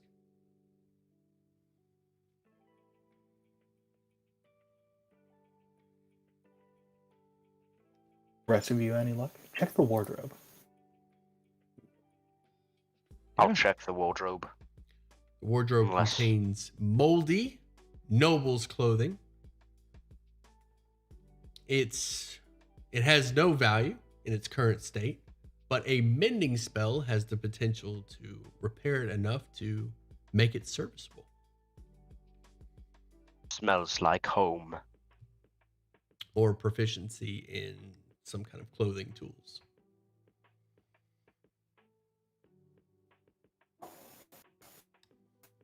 I don't got I'm anything. afraid I can't help you there. Although, what can I say, Ghost? It's in your color. My color? You don't think that you could, or I guess, what color are you dressed in now? That's a good question. I'm assuming it's kind of leathery browns and grays. Yeah, he's wearing like a loincloth made of hide from a bunch of different animals. I can imagine it just takes like 30 squirrels to make one large enough.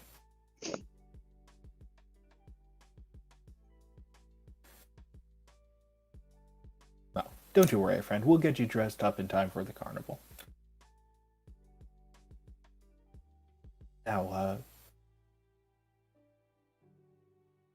I'll take one quick look around and underneath the bed, but it sounds like the ravages of time have not been kind to this place. All right. Looking around, you find a journal beneath the bed, leather folded, Ooh. and in Ooh. very good condition. Shall we? I'll Sure, flip it it's up your open and alley. see what we find. Yes, I am improving this entire manor. I have no idea why they're here, but that's what we're doing. That's where we are right now, and I have to improv what's in this journal. What's Sorry, say that inside? again. All right. You flip the leather latch and open up the journal. It appears to be in very good condition. Like maybe it was put here recently, but when you pick up the journal, the layer of dust has the journal shape in it on the floor, even though the journal itself is in pristine condition. Opening it up and reading through it, it takes some time to get through it, but you learn that this journal belonged to the lady of the house, and it describes the Tressendar family and how the husband squandered a lot of their riches. She married Master Tressendar for his wealth, and he squandered it away gambling and bad investments. The last few notes of the journals detail moving to a much smaller village by the name of, we'll go with Daggerford. The noble family moved to Daggerford, just south of Waterdeep. Those of you that are from Waterdeep recognize this. Well, that does seem to, at least on the surface, corroborate the story. It was just gambling debts, it seems. Sucks. Yeah, that's boring. Also, Why don't they fight so hard to hide it, though? the open area of the journal has a sigil. The house sigil is a fleur-de-lis.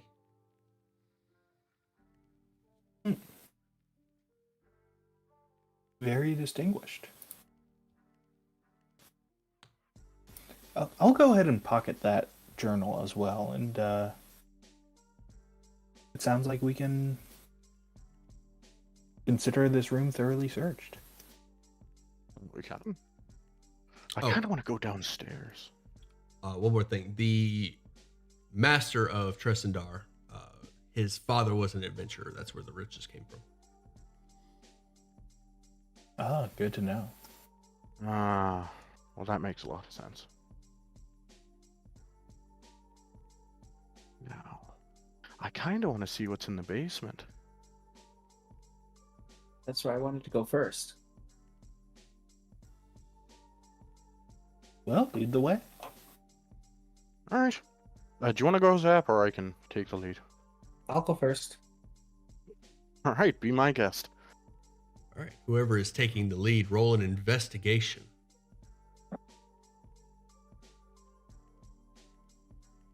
5. A 5.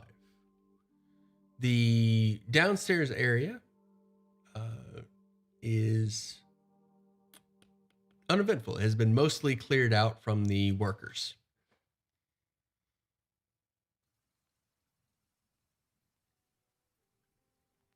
Are Guys, there can't still workers coming and going? Yeah, they're continuing to work. They're making their way upstairs now and are working on the bedrooms, but they haven't gotten to the bedroom that you just searched yet. Is there more than one room down here? Or is it just one big, like, basement?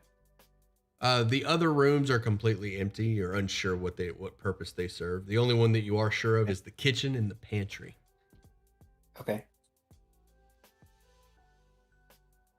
And they have also been cleared out.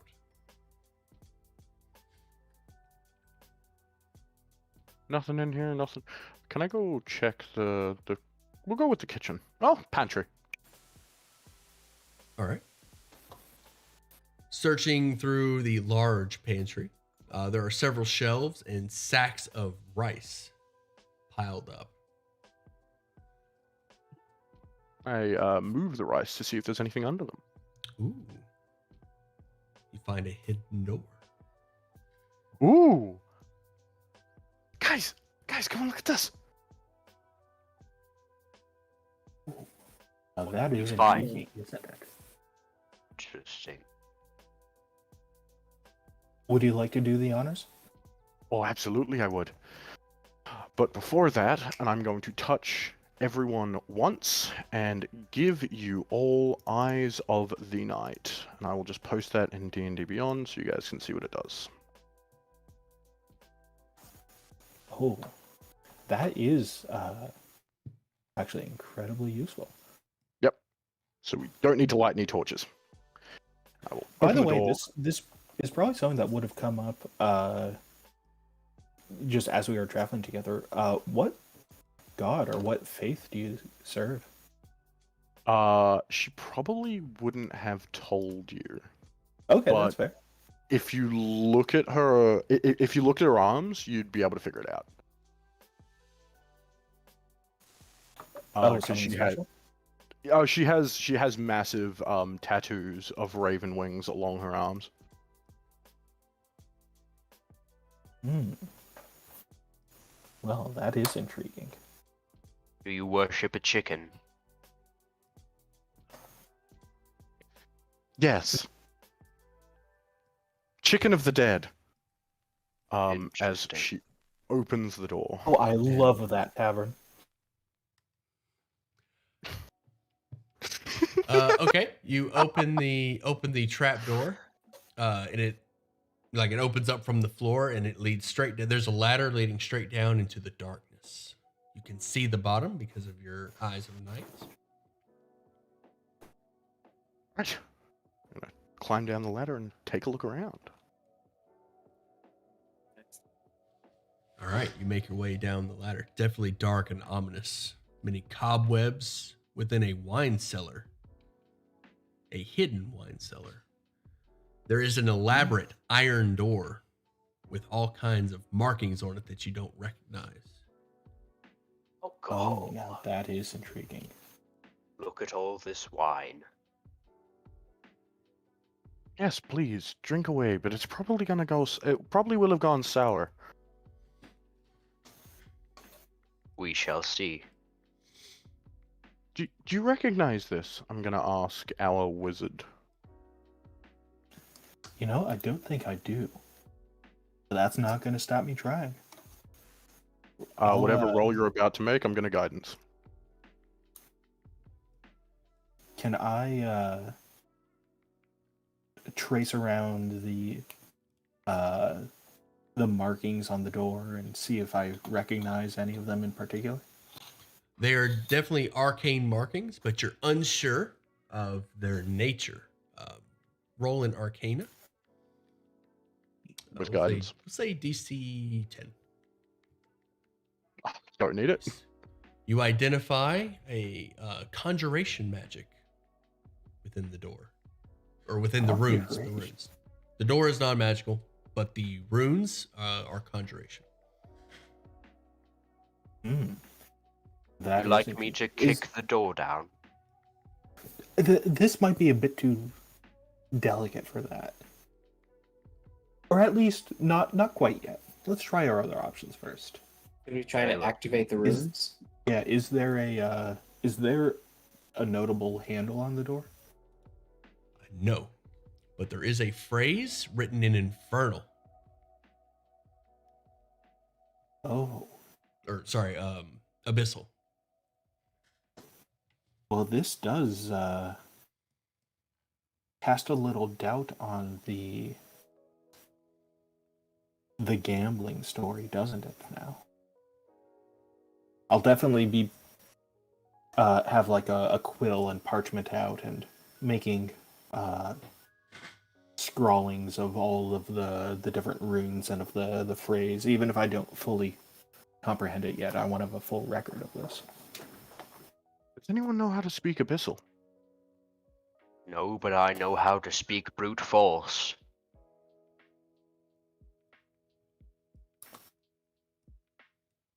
Assuming there's no other visible, like if I give the door a small push and it doesn't budge, It does not budge. then it sounds like Coast. This may be your wheelhouse.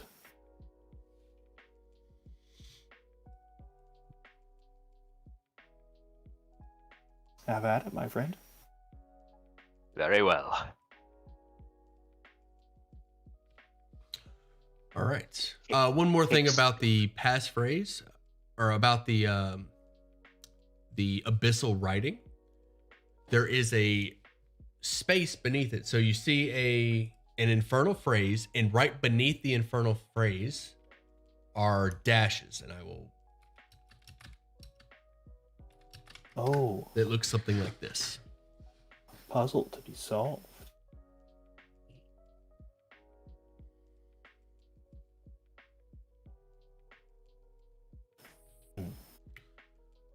My man Chad Orc with the There's 60 no other rupees. visible Thanks, buddy. clues, right? Assuming we don't speak Infernal. Not on the door.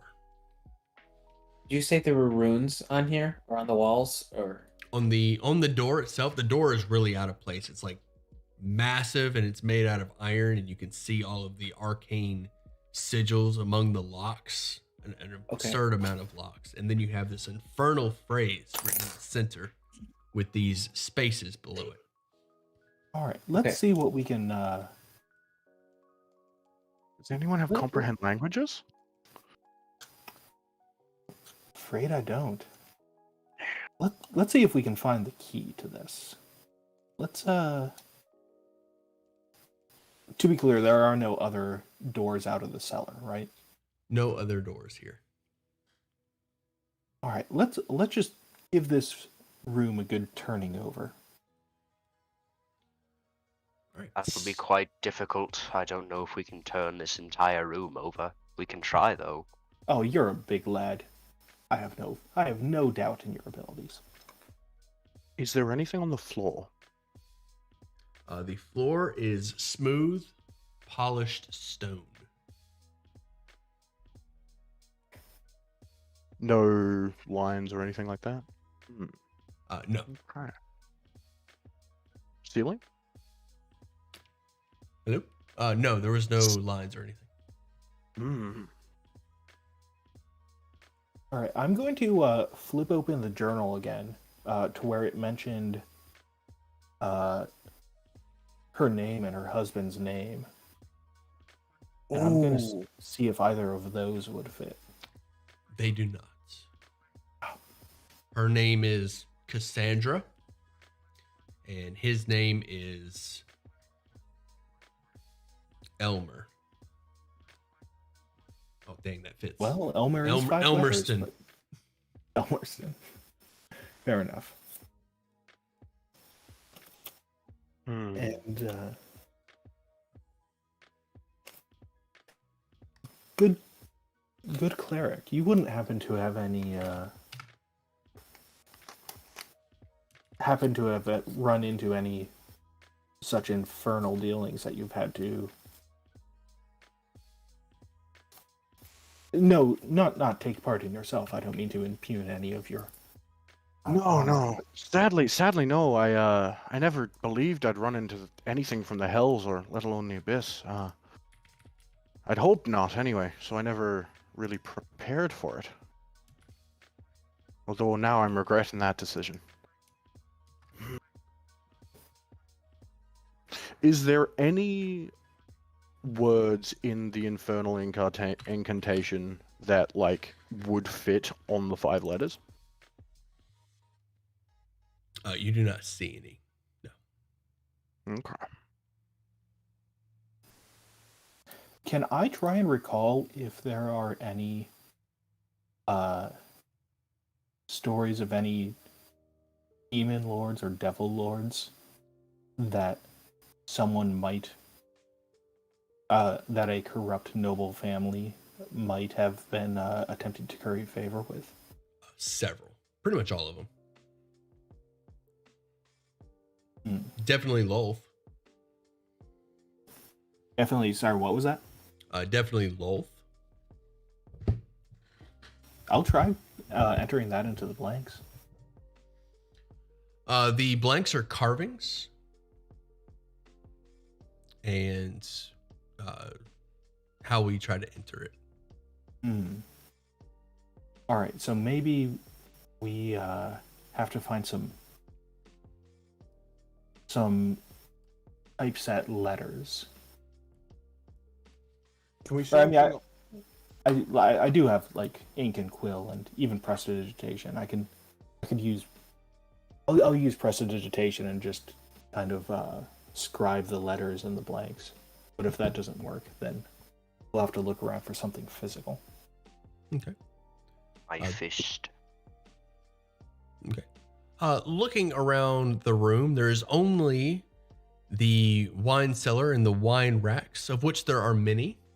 You notice among the wine racks that there are some things that stand out to you.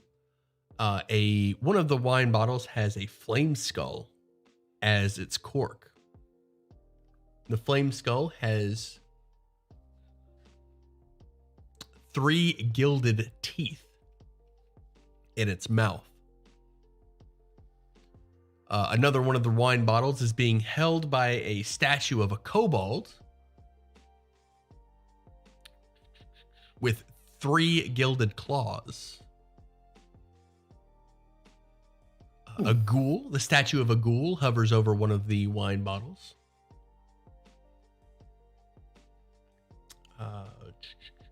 With 5 gilded fingers, like he's wearing a glove. 5 gilded fingers. There's an ogre with a gilded eye patch over one of his eyes. And a periton with 3 gilded feathers. Each of these statues are associated with the wine bottles. They're either holding the wine bottles or hovering over them, or in the case of the flame skull, a cap of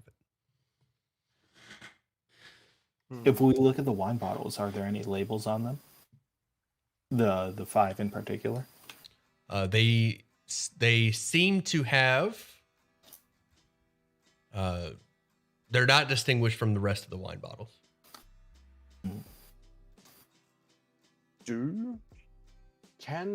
So are the inscriptions on the door, are they like in or out? They appear to inscribed into the be door, or they pop out? they appear to be lines that were carved beneath the infernal wording. Can the infernal wording be moved like fridge magnets? It cannot. The infernal wording looks like it was like etched in, almost like it was burned into the iron door. 3, 3, 5, 4. Thank you, Gallows. Those were the numbers, right? 3 on the skull, 3 on the kobold. Yeah, 33513. 3, 3, 5, 1, 3.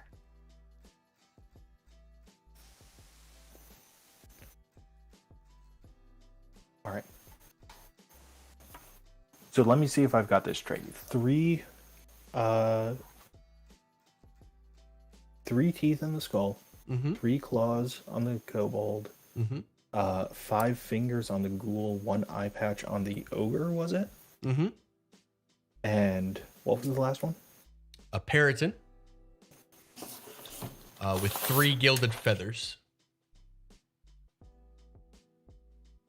We're not going to have to give up our hands, are we? We're not going to chop off 5 fingers. We're going to have to chop off 5 fingers, aren't we?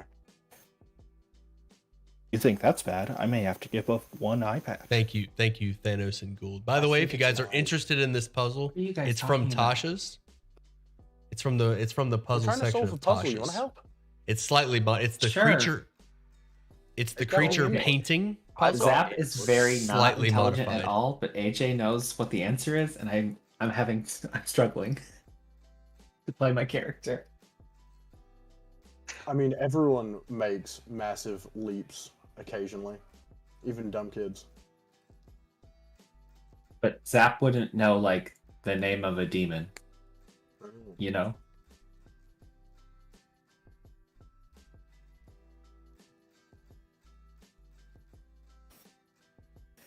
Not Orcus. I mean, I know of the demon lords. All right, so I'll try and just go through like third letter, fifth letter, first letter, third letter, which depending on if you count it as flame skull or skull, is ABLOR or UBLOR. So I'll try Ablor or Ublor.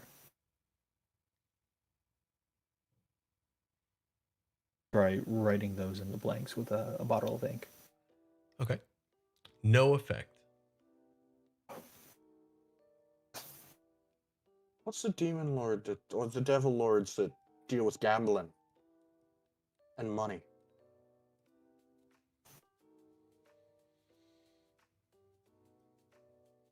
What's the name of that lord who he owns the ones that prints the soul coins?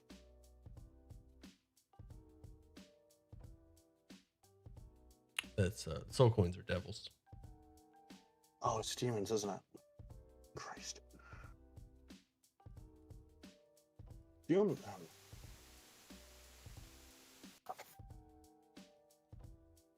I'm just gonna go out on a limb here because I've heard of Orcus and he's the only one whose name I can think that fits there.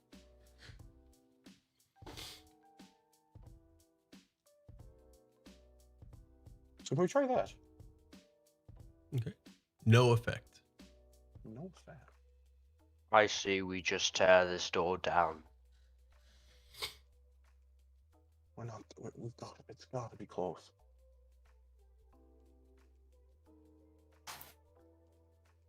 All right. 3 teeth on the flame skull, 5 claws on the kobold. Or sorry, 3 claws on the kobold, 5 fingers on the ghoul, 1 eye on the ogre, 3 feathers on the paragon.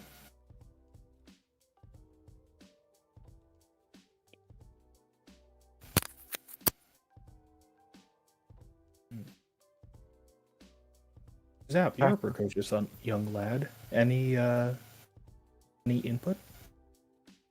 We all heard those stories about demons when we were children, didn't we? How did come and eat us in the night? I'm still a children. Yeah. Which means you've heard them recently. Would I know a type of demon? Tell you what, Zap, roll a religion. Yeah, religions for demons. Good, because my intelligence Guidance is it? super. Oh my Oh gosh. my gosh. Yes, you are very. You know the answer already? Yes, All right. it's Balor. Balor. All right. The door begins to unlock. You, my friend, Ooh. are an absolute prodigy. Do you not hear the stories of those? No, I kind of slept through them all. I think those are the big orange orangutan things, aren't they? Honestly, I wouldn't know. I always focused on the souls of the dead more than banishing the demons. Oh no, they're not orangutans. They're muscled with wings and a whip. Balors are, they're the ones that look like Balrogs. Yeah. Oh, Knowing that because I've just played Defend and Avernus like 3 months ago. Now I feel like an idiot. I've had it for a while, and I'm just trying to hold it in because Zap is not intelligent. Here's the solution, chat. You just had to think things through a little. B-A-L-O-R. well done, boy. Well done. You count the letters of the creature's name. Now, The gilded. let's find out exactly It's what a was slight- worth hiding behind such a door. Okay, I'll go in first since I got it right. It's a slight variation earned to that. the, Be to my the guest. creature painting puzzle. Can I see anything in there Tasha's. before I walk in? The door opens up, revealing a blood-stained summoning circle surrounded by candles, and the smell of sulfur fills this room. Are the candles lit? The candles are unlit. Okay, I walk in, but not into the circle. At the back of the room, there is a musty tome that rests on the floor. I go check it out. All right. It is a treatise on demon summoning. And it also has some infernal script, common phrases to translate.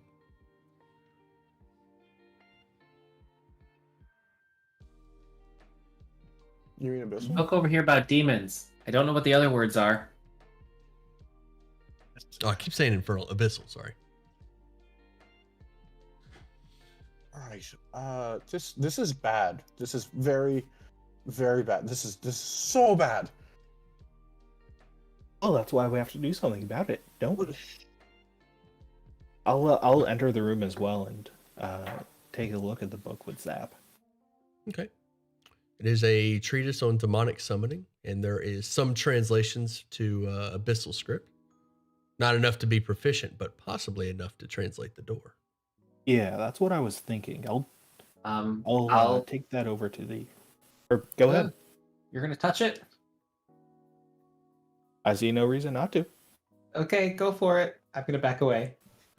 All right. Yeah, I'll I dig got it ahead of open. myself telling you what was inside, assuming that you touch it. That's what's inside. I did not touch it. Oh, Gotcha. I absolutely would. I am not intelligent, but I am a little bit wise. Good call. I am intelligent, but I am not a little bit wise. What a good team we make. So, yeah, I'll bring it over to the door and attempt to translate what was on it. All right. The door said, "Speak the name of our Lord to enter."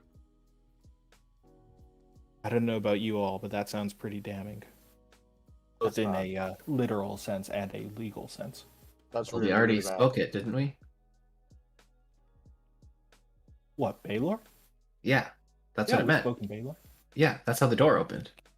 Maybe stop saying it when we're surrounded a circle of demon summoning, like chanting Baylor might be the. Saying what, Baylor? Baylor? Yes! Oh, I got you. Don't worry, I won't say Baylor anymore. Baylor. God damn Yep, that's the word. Don't say that word anymore. Can I begin? What's it called? Ritually casting ceremony to create some holy water. Okay. That's going to take an hour and 10 minutes. All right. You guys have some time. as he's doing that, I'll make sure that I have noted down all of the sketchings of the circle and noted the position of everything in the room, and I have to record this all. Okay. Digging through the pages. Well, you guys have an hour. Digging through the pages, Vivek, you notice that one of the pages functions as a scroll of Find Familiar. Ooh. But Oh. the creature that you summon can only be a infernal or fiend. Can only be a fiend. The animal that you choose has to be a fiend. Well, you get the animal that you choose, but it is of fiendish type. That makes sense. So if you summon an owl, it'll be a fiendish owl. I'll This, unless anyone has a particular desire, I wouldn't mind learning that as a spell. Can you learn it and then also keep the spell scroll Yes. so that someone else can use it? Yes. Transcribing the spell scrolls, I rule that they do not consume the scroll. Perfect. you like to So- make a copy for everybody? I mean, we could. I certainly am not rich enough to afford the materials for that quite yet. But once we can find the bankroll.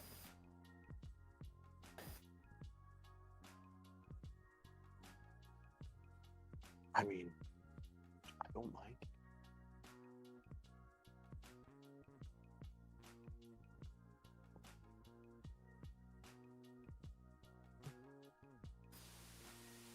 All right, what's everybody doing? Oh, your ritual concludes within the hour, as Vivek is reading through the treatise.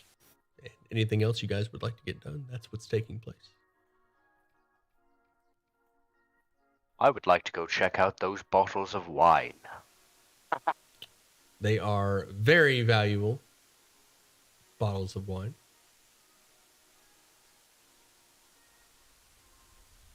I'd like to take a few, maybe drink one. Okay. I'll be right back, just a second. All right. You take a few bottles of wine, and they are delicious. Delicious infernal wine, Incredible. or fiendish wine. Once my rite ends, I'm going to start splashing the holy water around the circle and just messing it up. Okay.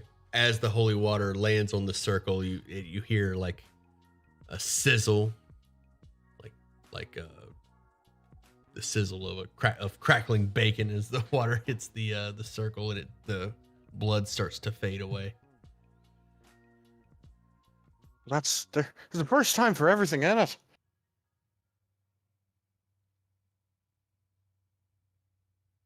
I hope this doesn't give you any ideas, Zap. From what you cut can out. tell, the magic of the circle has faded. Awesome.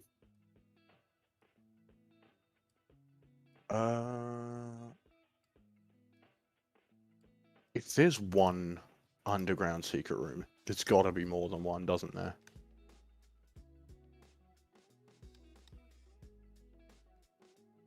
Do we have time to do a little more exploration?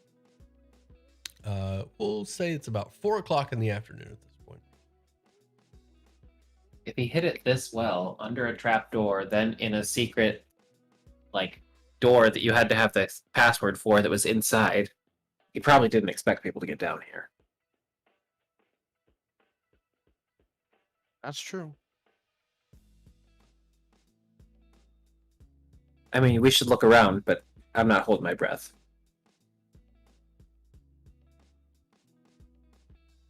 Is there anything else? Searching the summoning room and the wine cellar, there is nothing else of interest. You've also been pretty thorough with the upstairs and downstairs, so you can reasonably assume that this house is cleared. All right. I think we should take these bottles of wine and go sell them if we can.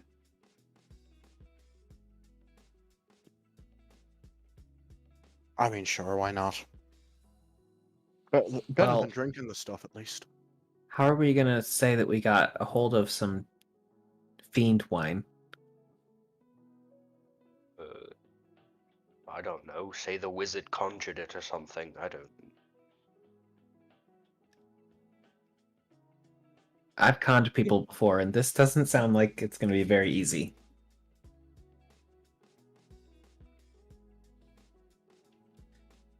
Very well. That is exactly right, Gould. How much do they want out of this? I mean, you could take some for yourself.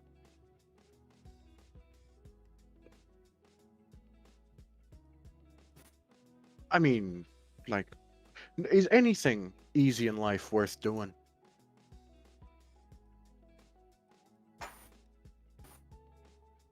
Okay. But it might be easier to pawn off in Neverwinter, where it's slightly larger, less likely to Yes. cause a fuss. What's getting pawned off? The Wine. The wine, yeah.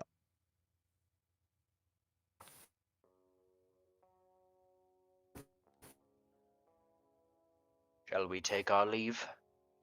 I guess we shall. Mm-hmm.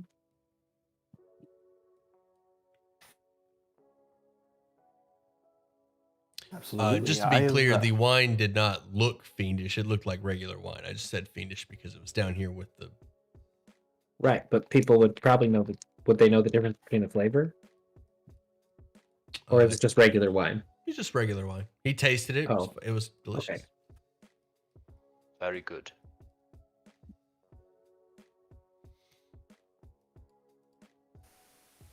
All right. I mean, in that case, do you want to point it here or next town over? I think we should wait till the next town. Sounds good to me.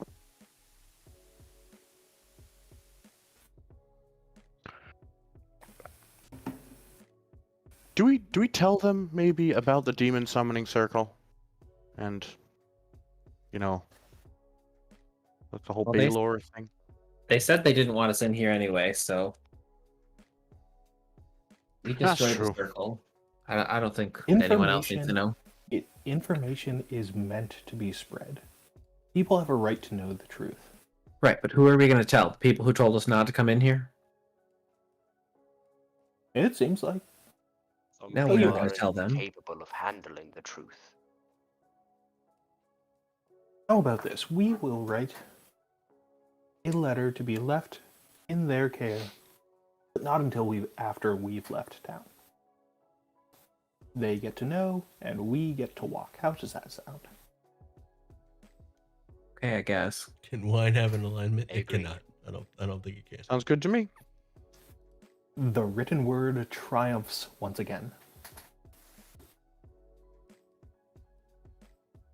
Now, I don't know about you all, but it's getting late and I have quite the expose to write. Yes, I have to make sure I do at least something. All right. Shall we return to the inn? Sounds like a plan.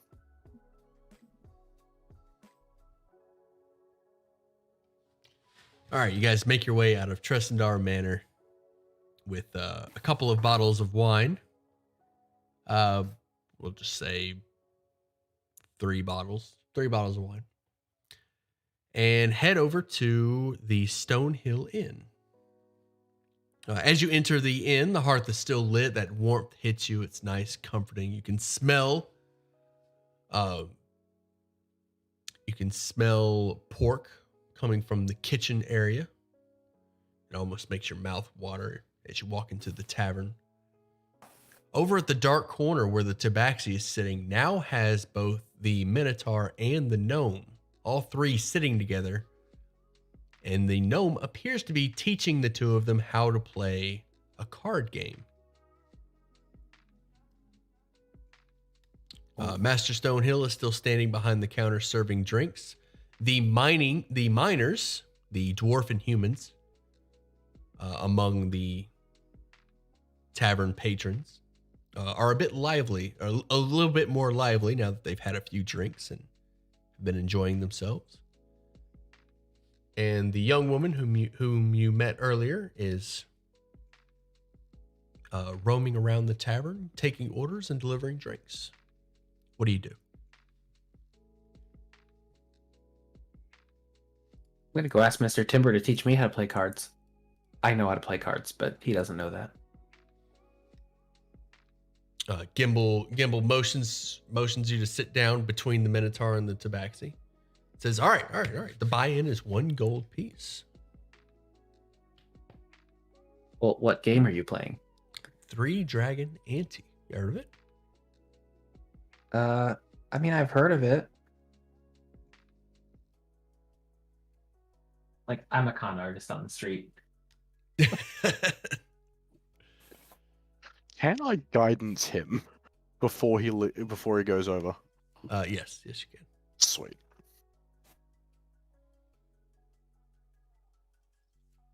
All right. Yeah, he'll teach you how to play. Okay. I'll put a gold on the table. Ooh, big spender. I don't like to, but I have a little bit of money.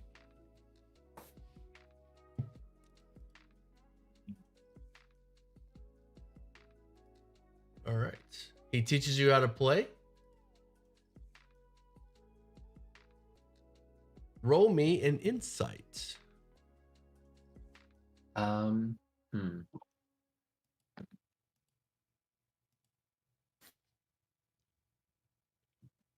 I'm gonna use Let's Tides see of your Chaos. Okay. Steely, we can see your rolls. Yeah, that's fine. Yeah, I want you to see him. Oh, okay, cool. 16. 16. Okay. Add the D4. You did not. Oh yeah. Add the D4. Well, 17. 17. Okay. You failed the insight. Now roll me a deception. Can I use Tides of Chaos again if I roll on the Wild Magic Surge table? Yes. Perfect. Okay, I'll do the Magic Surge first. That's what's supposed to happen. Okay. 33. Maximize the damage of the next damaging spell I cast within the next minute. Nice. Benign. Nice. Another Tides of Chaos for advantage on this. Okay. For Deception, you said, right? Yeah. Next one's deception. 13.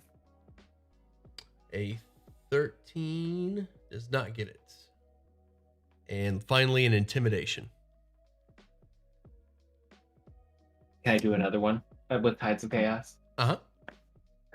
I want as much wild magic as possible.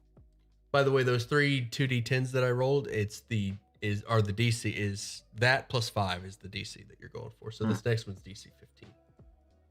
I regain a bunch of hit points. Nice. I regain 10 HP. That's more than I have total. All right. Okay, what's this third roll? This one's an intimidation. Okay. Nat 20.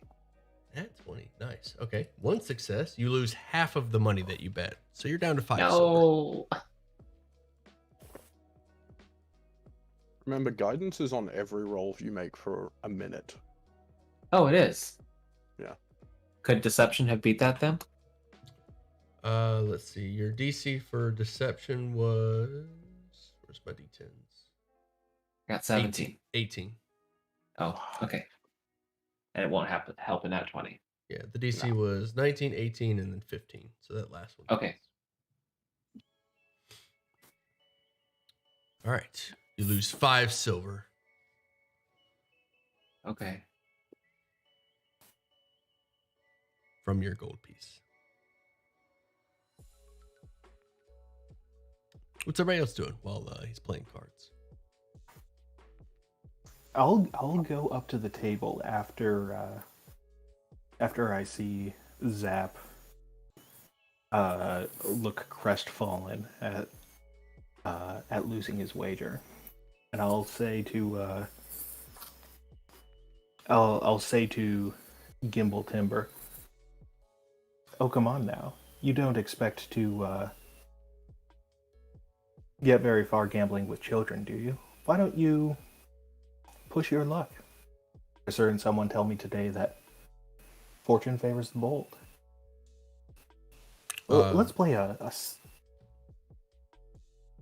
Okay. Sorry, what was that? No, what are we playing? Don't worry, the game's very simple. Take the deck, shuffle it, look at just one card. Okay. Now I'll turn around, you shuffle it back in. Okay. Now, if you'd be so kind as to hand me the deck, what do you say we wager that 5 silver that you just took from this poor companion of mine, that I can find your card? I think I know this one, but let's see how you do it. All 5 silver. Do you have your card? Do you have your card pictured in mind? Mm-hmm.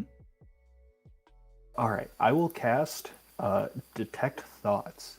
And since I'm doing it through the telepathic feat, it requires no components of any kind. So it's not obvious that I'm casting a spell. I want to see what card he's thinking of. Nice. All right, you're digging around in his surface thoughts. At first, you get what an amateur. As you're digging around in his thoughts, the very first surface thoughts that you get to are, what an amateur. I know this trick. He's going to fold the deck this way, etc., etc. I wonder what that cute elf was doing. Anyway, my card is a king of spades. All right, I'll have him set the deck in front of me and say, now, no doubt you've seen amateur magicians who would manipulate the deck, try and find the card that you slipped in. But you, sir, you gamble today with a wizard. And I don't even need to touch the deck to know that you took the king of spades. His eyes go wide. He's like, bravo. Bravo. How did you do that? A magician never tells. Well, you've earned it. He slides the 5 silver over. I'll slide the 5 silver back to Zap and say, let's just call tonight a wash. While you're doing that, Gimbel's like has the deck in his hand and he's looking at it. And he's like looking at the back of the cards, inspecting them closely. It's your deck, Mr. Timber. If it's marked, you have no one but yourself to blame. Uh-huh. He's like got the cards all spread out on the table. He's trying to figure out how you did that. Thanks.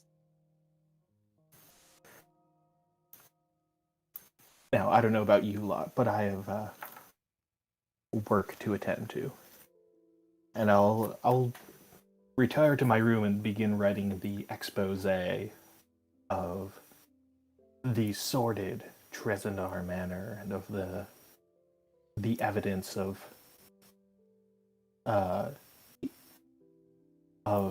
demonic magic that occurred there. And I don't want to make Vandalin sound like a bad place. I'll put in a word about how the good mayor and the noble Lady Halia had their workers tirelessly working to uncover the evidence, and how they had nothing but the best intentions of clearing out this corruption from the town and returning it to its idyllic pastoral beauty. Just that way they can't get too mad. All right. I like it. Wow, if I knew what any of those words meant, I bet it'd be beautiful. I'd give you an Don't inspiration. you worry, you're still miles ahead of Kos in the reading department. I don't know Hey. about that. There's no need for that. I've been an orphan since I was 8. Don't worry, I will get you both to be absolute master readers within a fortnight. Thanos, you're study starting a hard, I campaign within the Bloodborne world. That sounds cool. All right, I'd give you an inspiration, but I believe you already have one. Oh, I should have used my inspiration on the card game. Yeah, each of you should have one for Yeah. for character introductions. That's the hardest part about being D&D is just remembering you have it. Yeah. I just want to do more magic for wild magic surges. You can do those. Like it's up to me to tell you when to do those, right? Mm-hmm. Do those for every spell you cast.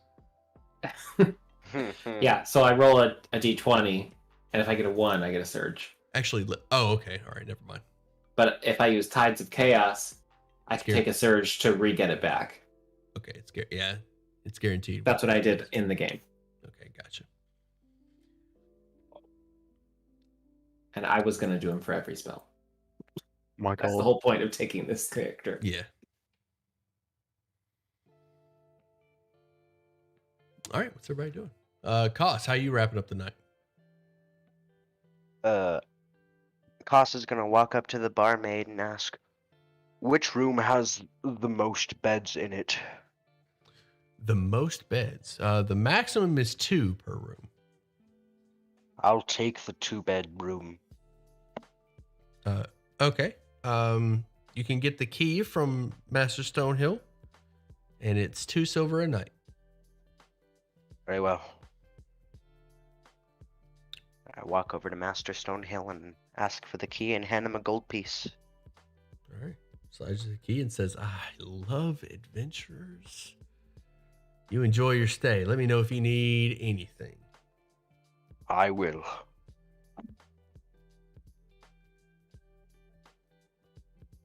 Let's see.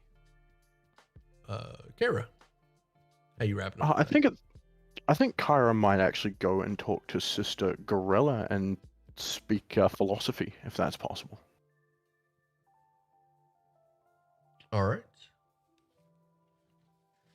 It has been a while since she's had a chance to talk to someone else about the gods. At least someone learned. All right, yeah, you make your way over to the Shrine of Luck. She is still maintaining the shrine, but she appears to be wrapping things up and heading home as you arrive. Her home is right behind. Oh, that's how you knew her name. I was like, Yes. "Dang, do you remember that from Fandelver?" Like, that's a There's dang a good memory. big thing that says Sister Gorilla. Good evening. Ah, what can I do for you, child? Well, besides, I could always use a little luck on my side, but Ah, that is what Tamora is for. yes. I need some help praying for the souls of some people that are close to me who died. I have found myself lacking in at least in that regard quite recently. With the distractions of the carnival on its way and all the traveling, I've neglected my duties. Very well.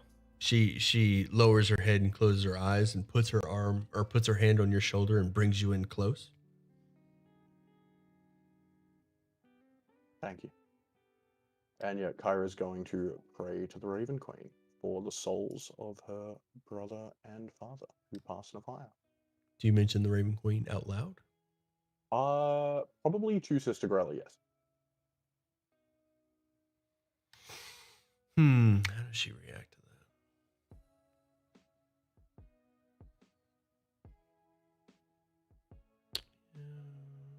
Okay, we'll say she likes the Raven Queen. You give it a bit of a smirk from her. I know she's not the most beloved deity, but she looks after those who can't look after themselves. You've lost your family, and their souls are with her now. Yeah.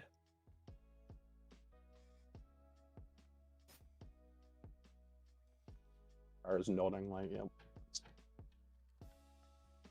That's the crux of it. All right. She will finish the prayer with you and say, "Praise the Raven Queen." And praise. Oh God, what's the name of the god again? Tomorrow. And praise tomorrow. And Kyra will probably go and have a nap now.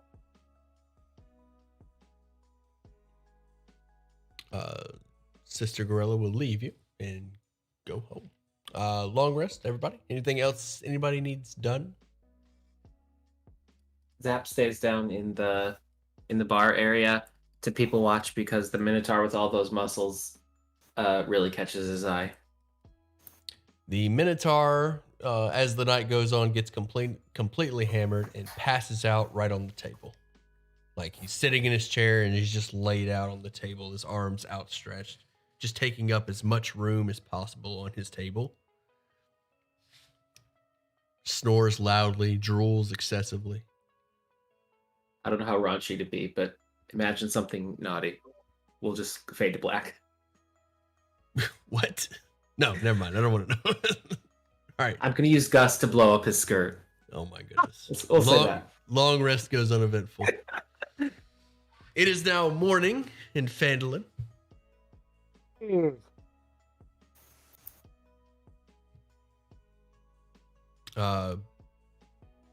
What's everybody doing? Breakfast is served. Oh, this is lovely to be cooked for. I get a pint of ale, barmaid. She brings you over and she's like, it's like, this early? I like you. Brings you over a Don't mug. encourage him. You still hear loud snoring coming from the Minotaur. The Tabaxi and Gimbal make their way downstairs.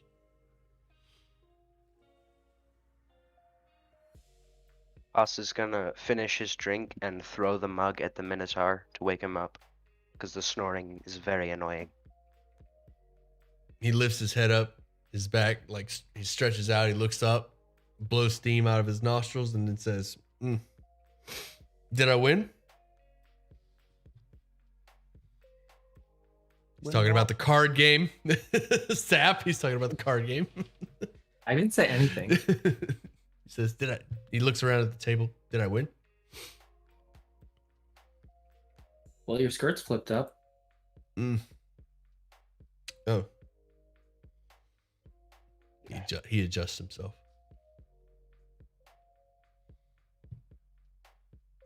He orders breakfast as well as the others. See, you see how everyone's eating breakfast, Cos? They're not ordering ale. It's a normal thing to do. You could at least wait till afterwards. And it's worth noting they're eating food and not tabaxi. Also a very valid point. You're going to do something, you should do it correctly and all the way. I like to drink, so I will be doing it my way. Thank you. Nilsa, the barmaid, brings over a nice slab of pork to each of the adventurers and to any of you that requested pork and eggs. Oh, that sounds lovely.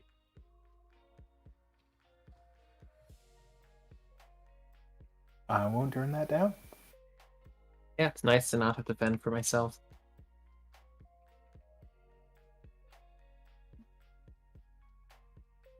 All right. Breakfast is delicious. Scrambled eggs and pork. All right, I don't know about the rest of you all, but it sounds like we have a 1 day window before we miss that carnival.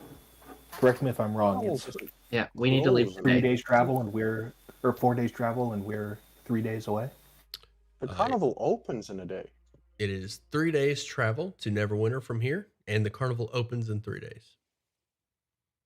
Oh. And I would not want to miss that opening for the world. Well, So, we That's get the whole going. point.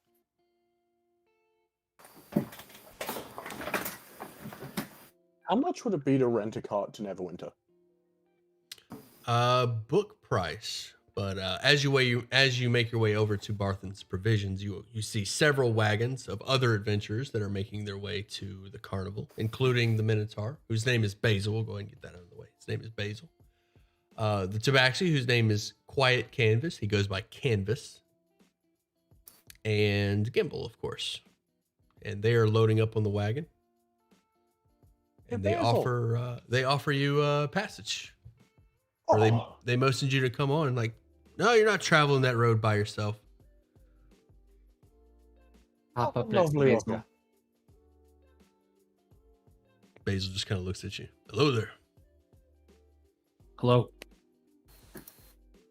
Well, that's right, hospitable.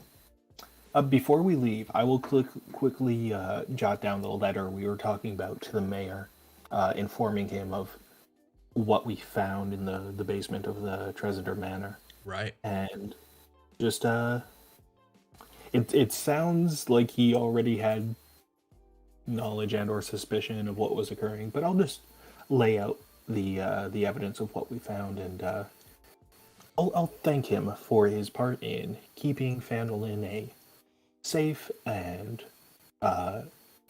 demonic influence-free town.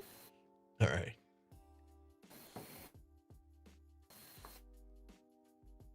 All right. Sounds good. And then with that, I'll hop in the wagon.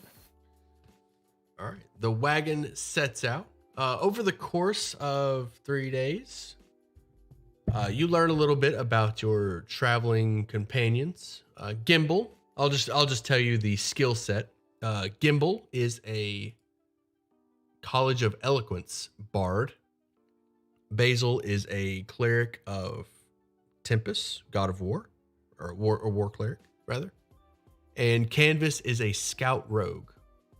And you just kind of pick these things up as you travel with them, just based off their skill sets. You can imagine what they do.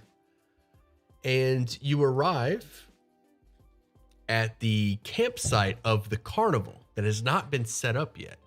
And it is roughly 6 o'clock in the afternoon. It's just, the sun is just about to set. There is a temporary metal gate set up about waist high surrounding the campsite of the carnival grounds. The carnival has not shown up yet. The campsite is currently just several trees in a patch in the middle of middle of nowhere, right outside of Neverwinter. As the time goes on, the crowd gets bigger and bigger. More people are showing up and are beginning to surround this metal gate, watching and waiting for the carnival to arrive. And after some time, a portal opens up in the sky, revealing a cart or a wagon being drawn by horses with butterfly wings. Ooh. The horses and the wagons land in this center patch of grass and trees, and a plump Shatter Kai makes his way out of his wagon and checks his pocket watch. After a moment, the pocket watch starts to glow, and he closes it and puts it away, and the wagons begin to unravel themselves on their own without the aid of the carnies. The wagons begin to unravel, and blue ribbons begin to shoot out of the wagon and surround the metal gate that you're up against. The blue ribbon slowly begins to form into that of a river that circles the Witchlight Cavern. A very young treant, a treant sapperling, uses his animate trees ability to cause the trees that are in the way of the carnival to uproot and walk outside of the campsite, so to clear space for the carnival. Can you guys see the map? Yep. Yep.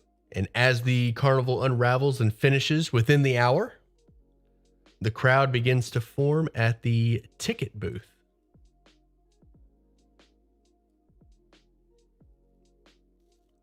And you folks are close enough, early enough in line that you'll get there very shortly. there appears to be an elderly goblin. Wrinkly, he's got frayed gray hair and an ear horn in his hand. And as people approach and buy their tickets, it appears to be child prices are 3 silver and adult prices are 8 silver. Zap, you'll be charged 3 silver.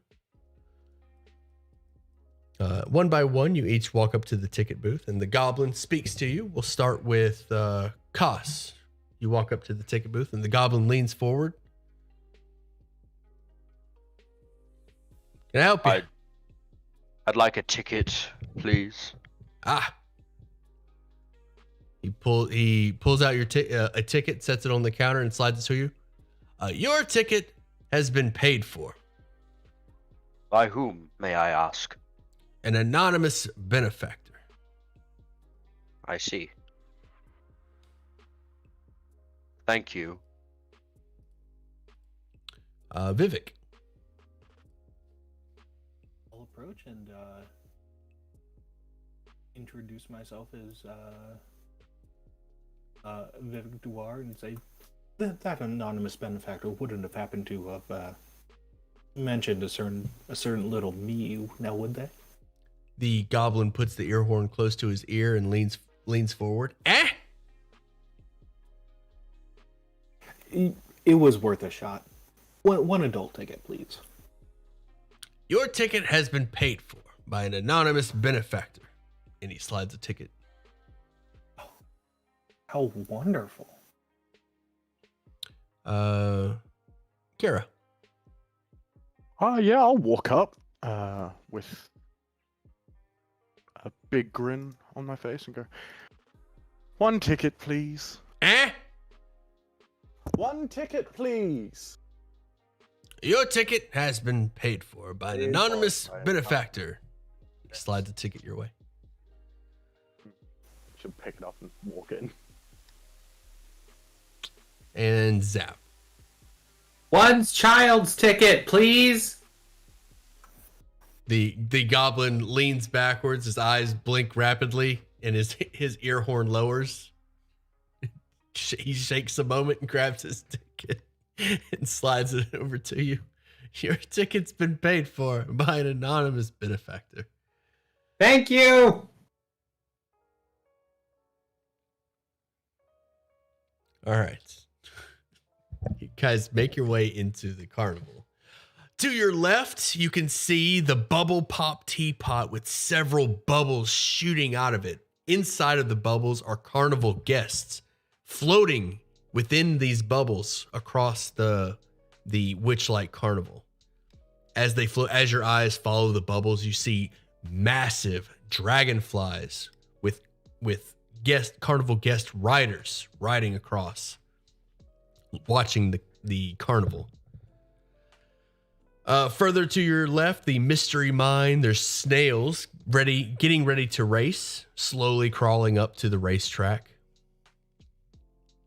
Further to the right, you see a carousel and cupcake eating contest at the Feasting Orchard.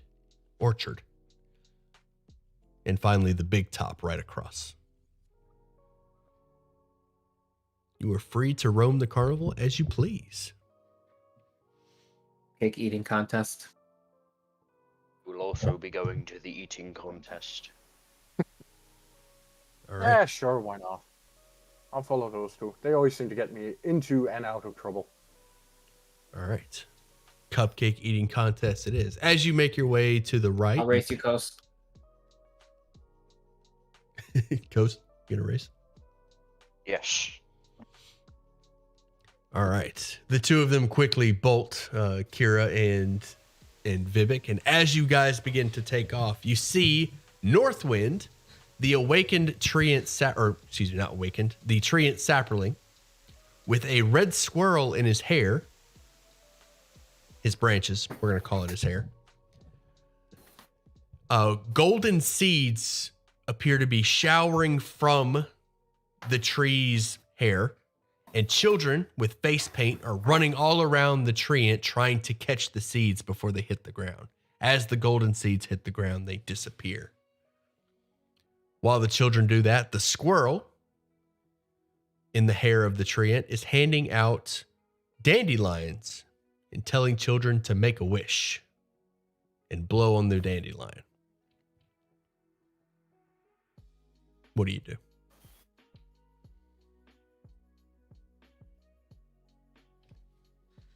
Ooh. I'll show that handout again. The squirrel is definitely awakened.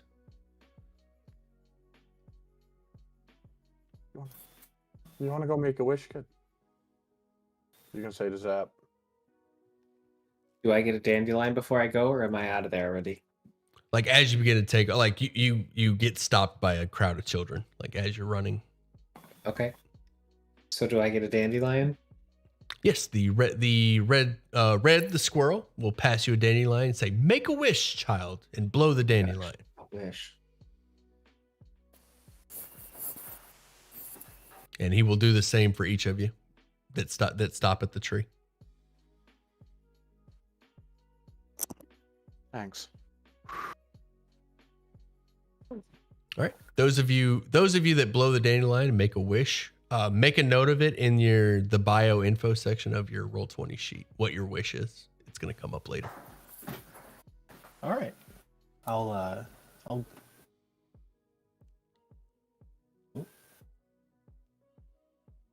Yeah, I would be rude to refuse a dandelion from such a polite little squirrel. I suppose I too will blow the dandelion. All right.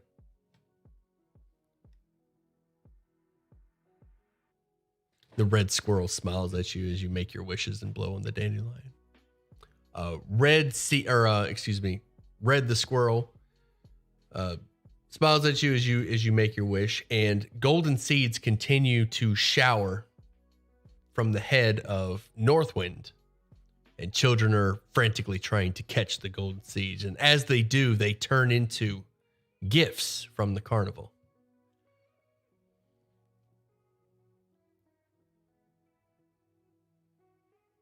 What do you do?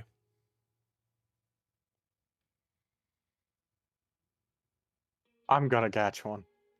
All right, roll a d8 to see what your seed turns into. Everyone who's catching one, or just him? Everybody who catches a golden seed, roll a d8. Definitely.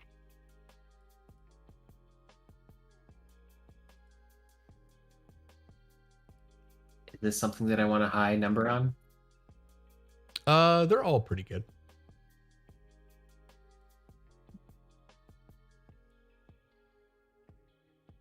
A 1, Zap. You gain the personality trait, I am easily amused. Did I really gain that, or did I already have it? You are even more easily amused. Easily used plus. Easily amused plus. That's right. Let's see. Vivek with a 5. Your seed turns into a ticket. Another ticket. Oh. With a What our anonymous benefactor is both anonymous and beneficial. Kos, your seed turns into a bardic, basically a bardic inspiration. You have a D4 that you can use on an ability check within the next 24 hours. Ooh, very nice. And Kira, you got a 5. Your seed also turns into a ticket. Sweet.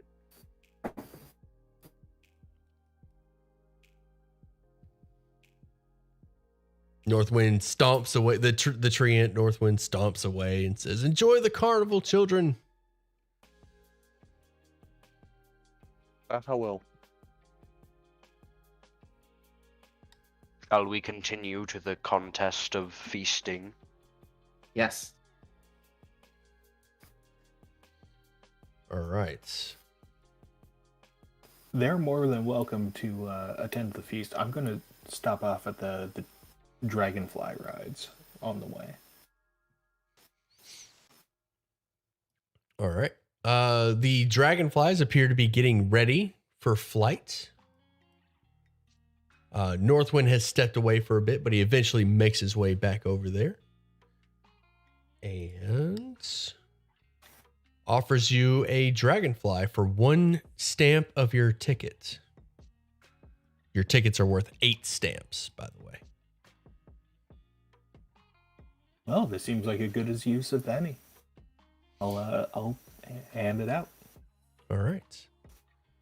The North Wind brings a dragonfly over to you with the harness and hands you the reins and instructs you on how to get on and ride the dragonfly. Oh, this is excellent. And also punches your ticket as you do so.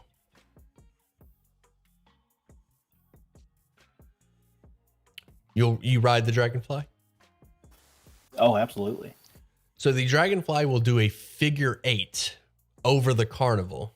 As you're flying overhead, you can see elves on stilts just kind of marching through the crowds of children, dropping candy on them. You see several other children in face paint carrying massive suckers, running around the carnival having fun. The snails in the west side of the carnival are getting ready for the races. And you get a pretty good overhead view of the carnival. If you roll a handle animal, you can gain full control of your dragonfly and actually choose where it goes. It's not going to go well, but I'm going to try. An 8. The dragonfly resists your urges and eventually flies back over to the dragonfly rides. Those of you that are over at the Feasting Orchard, as you approach, there is a fairy there with butterfly wings. Oh, I'm sorry. Those of you that got a ticket were also given butterfly wings to wear. Yeah, of course. I'm putting those on. Right, those were on before. Oh, absolutely. Yeah, without a doubt. We're putting on the butterfly. Us, put on the wings. All right. No, I will not defile myself with such Put on putrid the objects. wings. Hold him down. I'll put the wings on him. You think you can hold me down, puny thing? The 2 of them can hold you down. I will resist with all of my might. That's okay. I'll Guess- still try to put them on you. Guests that don't wish to wear the butterfly wings can simply carry them. I'm going to Climb cast you like a command tree. and have him stand still. You're doing what? Can I cast command on cost to have him stand still with the permission of the player? Yeah, with the permission of the player, yes. I accept your challenge. Right, roll me a wisdom saving throw. Oh no. But you're not wise? That went so well last time. Oh my. Oh. Go! Oh, put the wings on him while he can't move. I I can't climb him. believe you've done this. I'll climb. No, I can use Mage Hand to put the wings on him.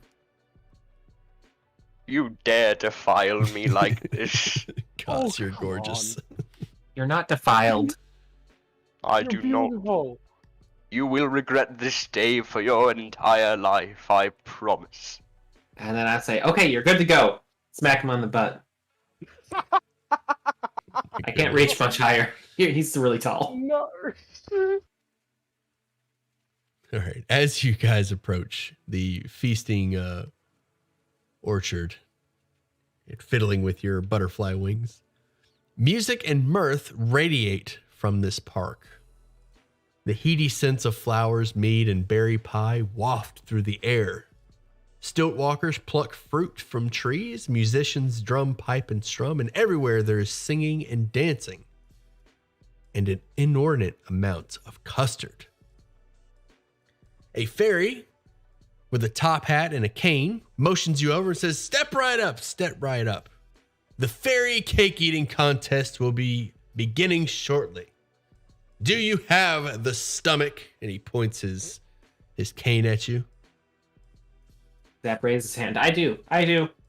1 punch to enter, and he holds up his little stamper. He takes out his ticket. He I will clamps. also enter. He clamps Zap's ticket, and then tosses. What about you, Kara? Fine. You pulled my leg. She'll hand over her ticket. He stamps the ticket. Surely you won't be the only one to not join in the contest. Pointing at you, Vivek. Isn't Vivek still flying over? Oh yeah, this would be happening. Yeah, Well. I would probably not be present. Tell you what, we'll say that it takes some time to get set up in case Vivek does want to enter this contest. So while you guys are waiting to get set up at the table and they're still baking more cupcakes for the next round. Vivek, you were able to catch up with the party as your dragonfly lands. Sure, I would be honored to have an enthusiastic breakfast, shall we say? Good. Have a seat. We will be beginning shortly. The fairy. Let's see. The fairy holds up his cane. Actually, no, we'll use a signal whistle.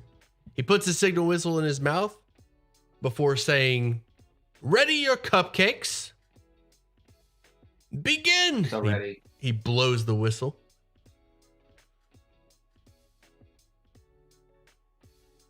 The other What are we contestants roll- begin Yeah, I mean, swallowing cupcakes. Yep. Oh, absolutely. What are we rolling?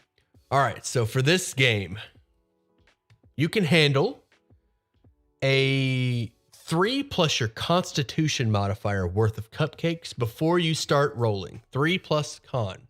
So keep that number in mind because that's your baseline. That's how many cupcakes you've eaten before you got to start shoveling them in. Okay. All right, the process for shoveling them in is going to require a constitution saving throw. Can I cast Bless on myself You can. and my party? I love the idea. I love the thought of you shoveling cupcakes, stopping for a moment, and then casting spells in order to start eating more. I love that. Oh, So, I'm going to go be for doing it. Tides of Chaos every single roll. Oh my gosh! So much wild magic is going to be happening. I'm going to win this You competition. guys know what Bless. Yeah. Bless. There you go. So you all add a d4 to your saving throws. Nice. Let me just bring it up on. There you go. That's my spell slot. 22 plus D4. That's right. So the DC for this one is 10. At 20. I fail.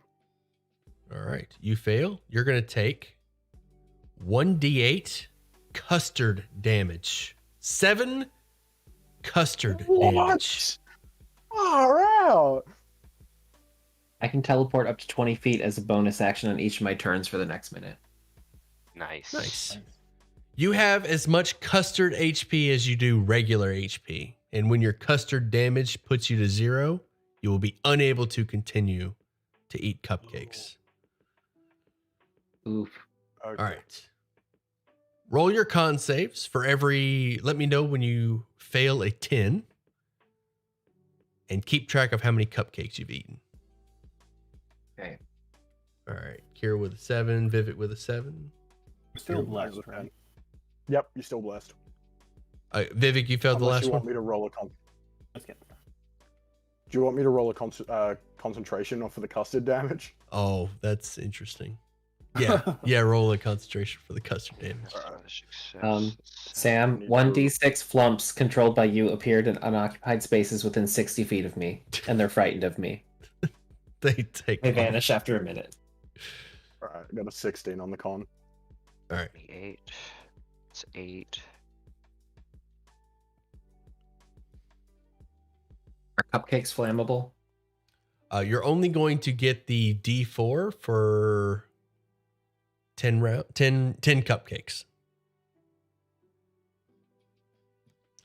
I believe his next damaging spell 8. wore off already. I grow a long beard made of feathers until I sneeze. Nice. Stop! You'll get Oh a my gosh, fireball. you guys can- Dude, Dang, you don't guys can like put away this. some They cupcakes. might also catch on fire. 'Cause I'm out. everything I touch catches on fire. Vivek, you failed one. Let me get you some custard damage.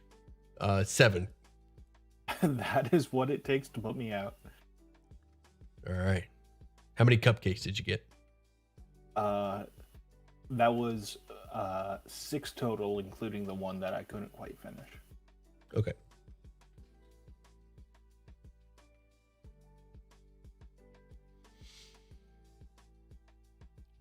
Whoa. Just 1d4 better save me. Nah, I'm out One more. at 12. 6 more custard damage. Yep, I'm out All right. at 12 cupcakes. 12 cupcakes.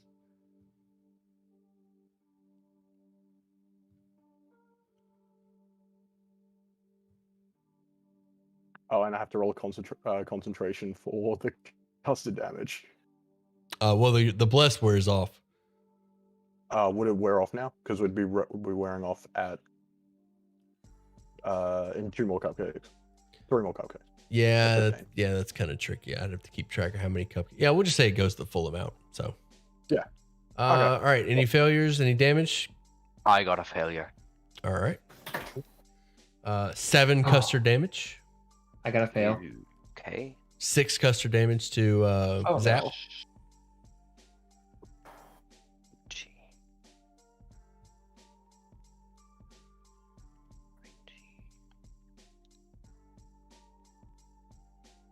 I start floating off the bench because I'm levitating. Too many cupcakes. What's been my favorite carnival game? Oh man, the snail race was really fun. But I like the cupcake eating contest as well. All right, how we doing? Zap, you got another fail? I did Tides of Chaos, so Okay, the 8 and 12 were supposed to be together. gotcha.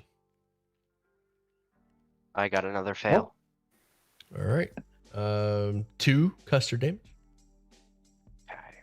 I am now large instead of medium. How many times can you use Tides of Chaos in a day? Unlimited, it's a magic surge every time I get it back.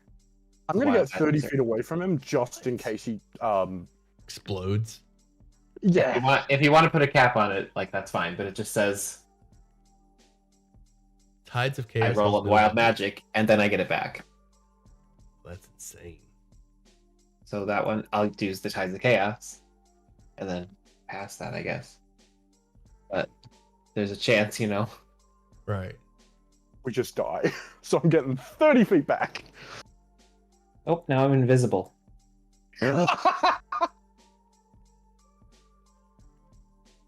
I'm sorry, this is too funny to me. This is the perfect Witchlight thing. I levitated, I was invisible, I grew a beard of feathers. It looks like you can only do it once. Once you do this, Well, you must finish a long rest before you can use it again. But then the next one says, anytime before you regain the use of this feature, the DM can have you roll on the wild magic table, and you gain... Oh no, anytime immediately after you cast a sorcerer spell. Yeah. Oop, I didn't read the whole thing well enough. Okay, I'll say that I'm done then. All right. How many Okay. cupcakes did you get roughly? 23. I believe Koss has won the cupcake eating contest. What? Still going with 38 This does not cupcakes. No! Shoveling- 39 cupcakes. How do you 40 have like cupcakes. 7s in there and stuff? He still has guidance. Oh, sorry, not guidance. Bless. Well, Bless wears off after 10. Right. It does. That's right. Okay, so So after your 14th, you should not be having. No, it'd be your 16th. You should not be having any more bless. gotcha. Right, I ate more cupcakes than you.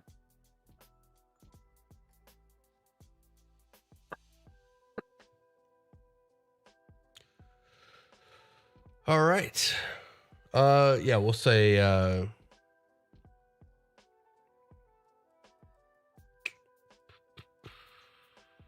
I also accidentally cheated a little bit too. Yeah, both of you, both of you are DQ'd. Let's see it. Let's give it to No. let's, Oh, I would have gotten probably something like 12 or 13, yeah, you're fine. because that would have been one Tides of Chaos. I think it's about where it was. The winner. Let's just let's see.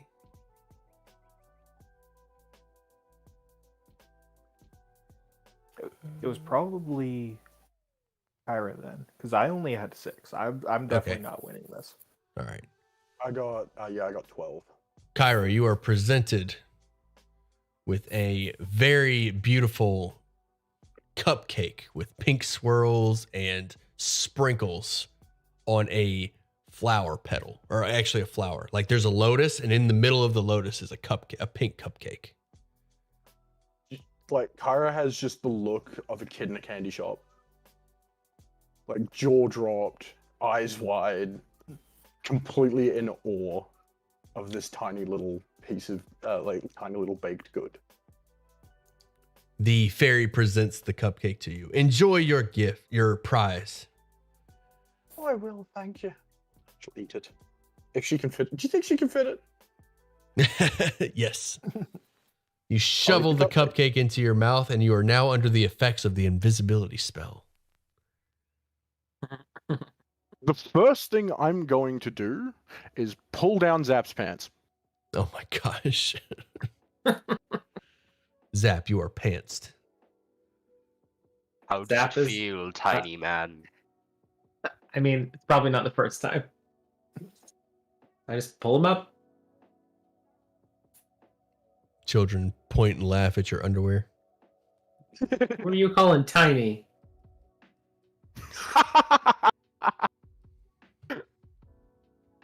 You can hear Kyra's echoed laughter.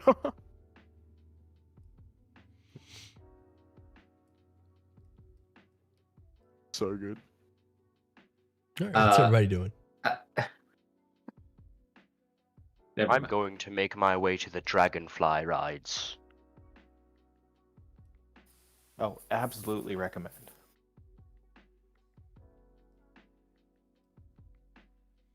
The dragonfly rides? Yes. All right. One punch of the ticket, and you are given a dragonfly. Fantastic. Can it hold my weight? It can. Wonderful. Oh, I've got to see this. Let me see if I have a hand. I think I have a handout for the dragonflies themselves. The dragonfly was an ape barbarian with butterfly wings. Does anyone have a camera? Camera. I can Can we take down a take very magic detailed sketch if you prefer. Please, I need to remember. This needs to be immortalized. I'll pull out a parchment and ink and start drawing the rather unique spectacle about to unfold.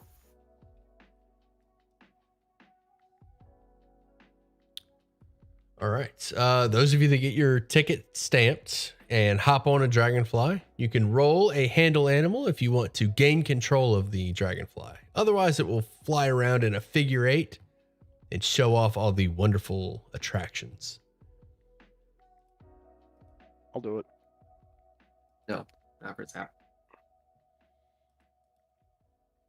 And I'm going to guidance myself on this roll, but I probably won't need it. Okay. I may need it. Here we go. All right. I've got a handout for the dragonfly. Ooh. Ooh. That's dope. 10? The DC to gain control of the dragonfly is 12. Fuck. I just missed it. With a +9. All right. Did anybody gain control of their dragonfly? I don't think No. so. Nobody. As you guys are flying around in the figure 8 of the carnival, one dragonfly takes off a bit too early before its dwarven rider can get on. The dragonfly is clearly panicked and takes off. And the dwarf is dangling from the harness by his ankle, about to fall.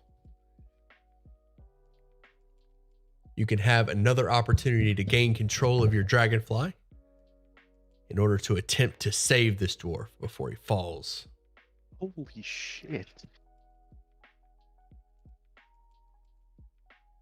I got a 12. Koss is on it. Koss, you've got a 12. You've gained control of your dragonfly. What do you do?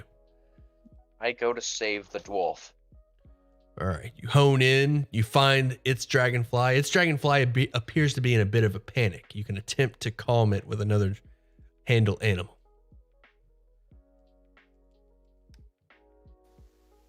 Or animal handling. Ooh, 19. Oh. Very nice. The dragonfly is now under control and the dwarf is able to pull himself up. He thanks you profusely as he quickly tries to get his dragonfly to land so that he can get off of this ride and stir up drama with the carnies. The carnies and the dwarf are thankful. After the ride finishes, you fly out in a figure eight around the carnival, floating around, dodging people in their bubbles, flowing out of the bubble pop teapot.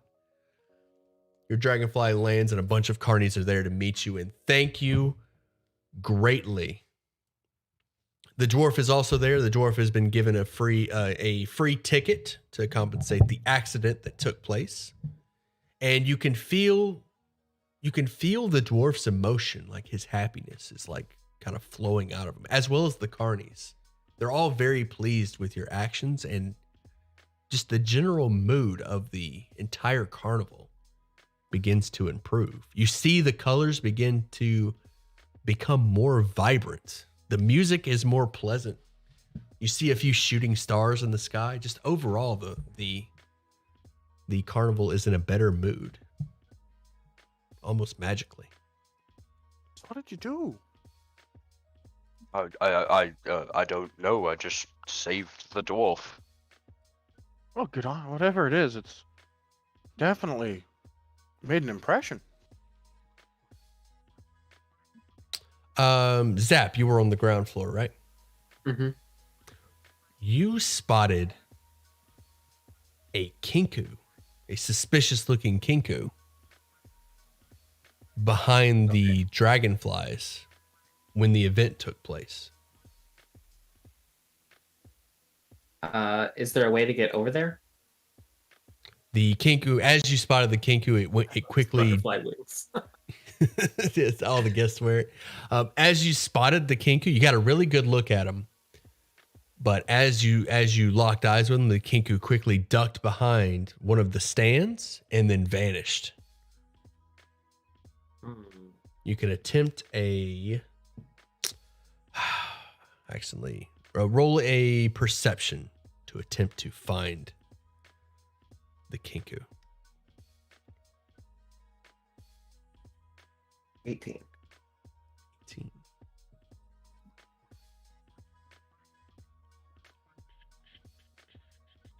Sorry, I had to refresh Roll20 because I accidentally hit the button. Oh, real? All right. Is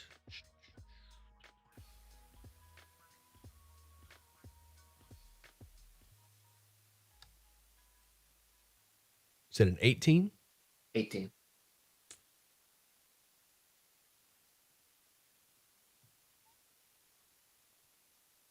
Oh, I gotta fix my chat bubble. Sorry.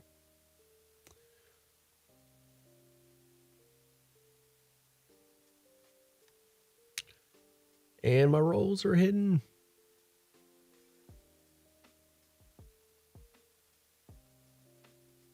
Sorry about that. Oh, the kinku is able to slip away out of your view.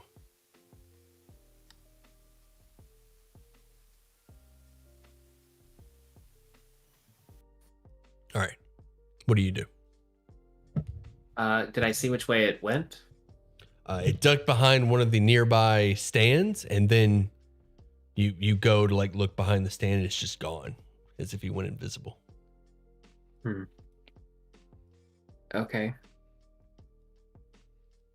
I think I'll wait for the rest of the team and tell them about it. They land and they are greeted by the carnies and are showered with thanks. And you also notice the overall mood of the carnival improve as this event takes place. You should have seen it. Cost saved a man. He was where he dived in and got his. I saw it. It was amazing. It was. As Kos approaches, I will hand him the drawing that I've made of him swooping in on his dragonfly and snatching a dwarf out of the air. Ooh, nice. I like it. Erase the wings. Oh no! The wings are an important part of what happened here today. He sighs heavily. He's like, fine.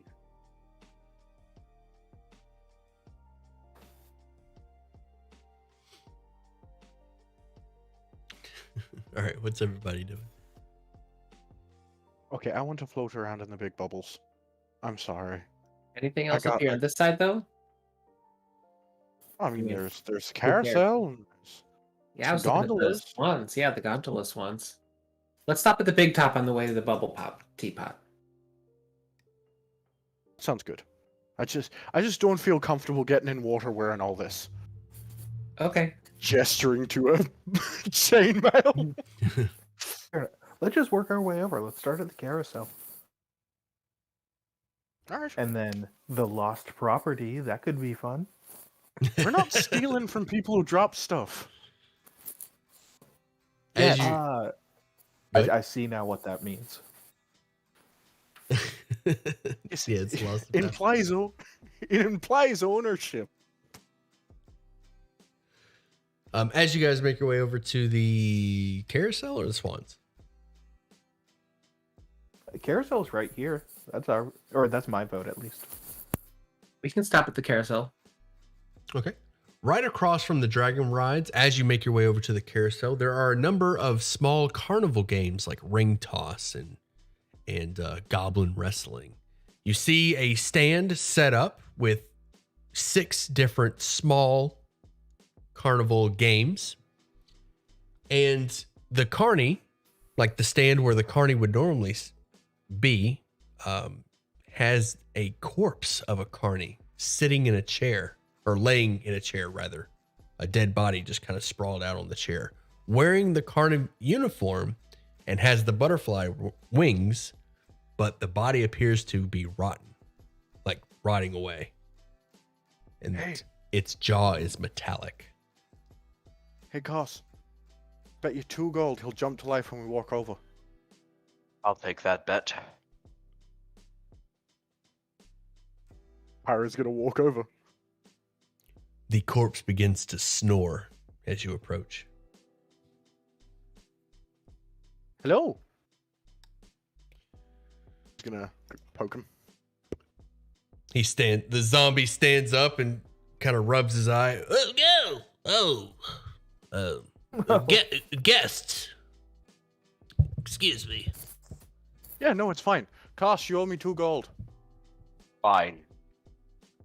My apologies. I was taking a quick nap. It's alright. Hold on 1 second. Would you like to play one of the games? Hold on. He pats around on his chest. Here we go. He pulls out a card from his chest pocket.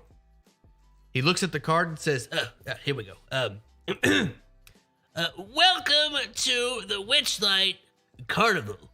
Smile at guests. Would you like to play one of our fantastic games? Motion towards games. And win a prize. Get Oh, I think the stuff inside the little circles is you're supposed to do it, not say it.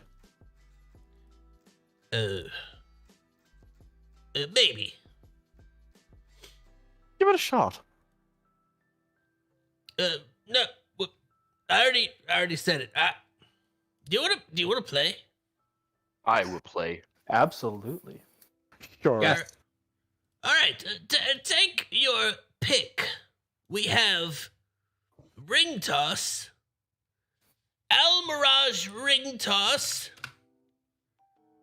catch the dragon by the tail. Stand by. I'm going to post it in the Discord. A picture of the games. That way you can actually reference them. A gnome poetry contest, a goblin wrestling, guess the feathers, and outstare the cyclops.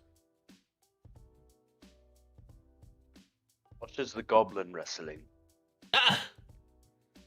For you, lad, you wrestle 2 goblins. If you are able to best the 2 goblins, you win a prize. I will be doing that.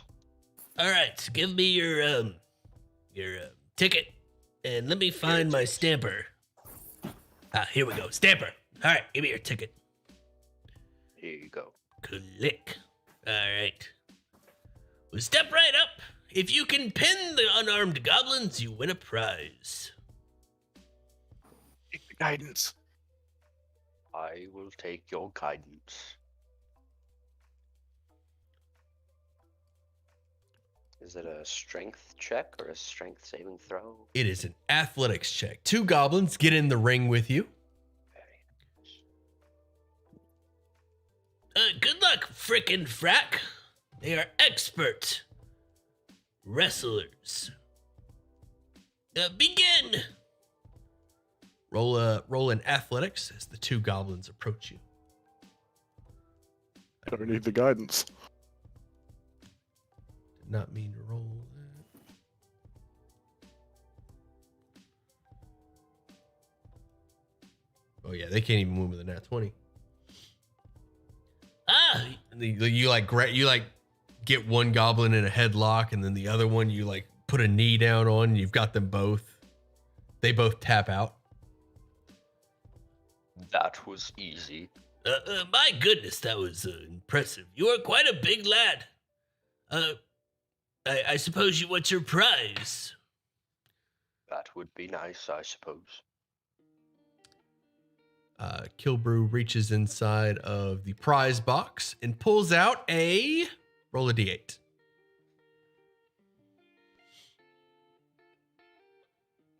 He pulls out a bottle of wine. Bottle Yes. of Witchlight wine. There you are, lad. This is Kilbrew like your Sid Steely. Yes, this is Kilbrew. I like this one. Anyone else would like to play a game? Perhaps the ring toss or catch a dragon. Can we buy more tickets if our tickets run out of punches? Yes, you can buy them at the ticket booth. Nicholas Midnight will happily sell you another ticket for How much is a new ticket? 8 silver. Okay, I'll play the ring toss. Guidance. Very well. Stand by for a handout. This Owl Mirage is no mirage. Adorn its horn with 2 or 3 rings to win a prize. Here are your 3 rings. Make them count. When you toss a ring, roll a dexterity check. Okay. The rabbit with the horn, the Owl Mirage, appears to be teleporting across the table in a somewhat predictable manner. Okay. I'm gonna roll my dexterity. I'm gonna throw the ring, and then can I cast Mage Hand and like grab the ring and put it on the thing? If your mage hand was invisible, that would be the case. I think you have to be a arcane trickster for that. What about Gust? I would still require dexterity to aim your gust. Well, that was good. Oh my gosh. Well, you can re-roll it because it's a dexterity check, not a save. Oh, dexterity check. Okay. You also have guidance. You do have Well. guidance. There you go. How good do I have to get? Should I do guidance? The DC is 17, so with guidance, you'll get Right. it with guidance regardless. And you can guidance any number of checks within the minute that I'm concentrating on.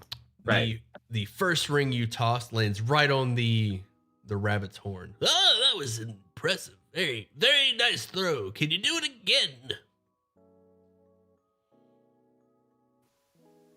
Yes. My goodness, you are Yes, an you can. you people have been to a carnival before. You people. You lads, those of you in your group are clearly expert at carnival games. I will be out of a job if this continues. Throw your other coin or your ring.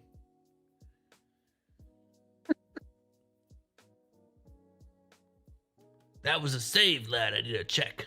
Oh, dang it. I did it. There we go. Your luck has run out. All right. You earn 1 prize. He reaches his hand in the box. You Roll a also D8. still have your DM inspiration. Oh, yeah, I'll use that. All right. Oh my gosh. 3. You got all 3. You win. You win 2 All 3. prizes. That's incredible. You get 2 I'm prizes. incredible. Yes, you are. 2 prizes from the box then. Roll 2d8s. 1.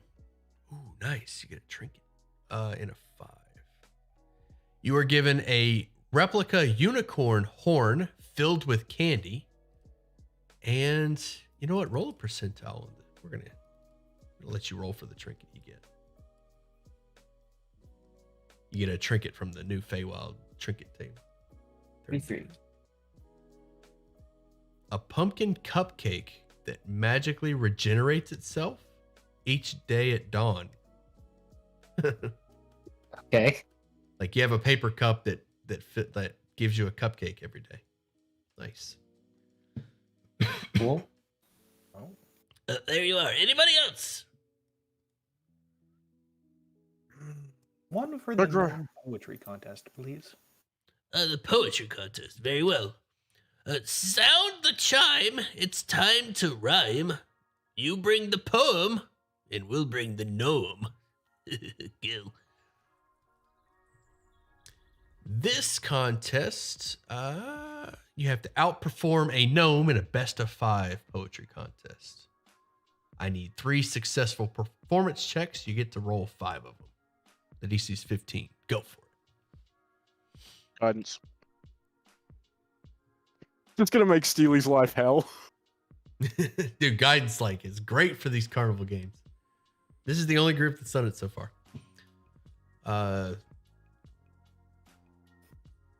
What was the DC? The DC was 15. I'll You use have- inspiration to re-roll one of those. Okay. You Or get actually, I guess it wouldn't matter. I'm out anyway. Guidance. Because you can do guidance to get guidance. that 13 up. Isn't guidance only 1 check? Nope. it's It is all of them. any number of A minute. any number of checks you make within a minute. And it's a cantrip, so I've got infinite uses of it. It says once before the spell ends. I think you might I mean, be I can thinking just- of less. I can just recast it. Yeah, I'm gonna say 1. I'm gonna say 1 for this. Like you get up there, you get your bless, you get up there, you won't be able to do it again. We'll get 1 for this. Yeah, makes sense. You know what? I can admit when I invested this. I get some good ones in there, but I choke at the end. Okay. How many successes did you get? That was 1 success. Okay. The gnome. Oh, I actually have a handout for this. Forgot about this. There you go. A good attempt. Very good attempt.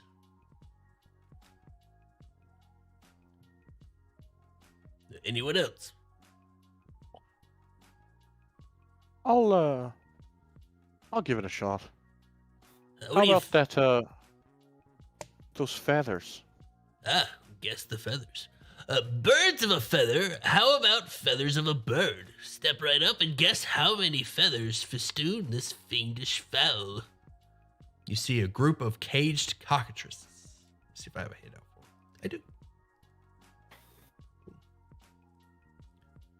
Oh, I also have a handout for the game itself. Here you go.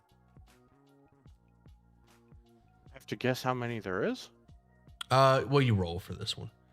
You Okay, get 3 cool. tries to guess the number of feathers, and an attempt is a DC 18 intelligence check.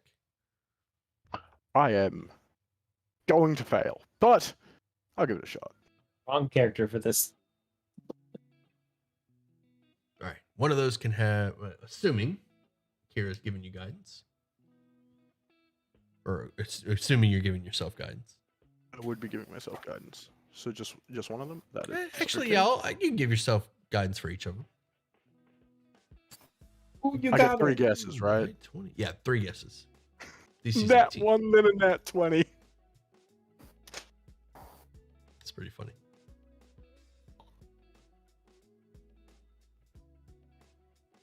Actually, you only need 1 success to get a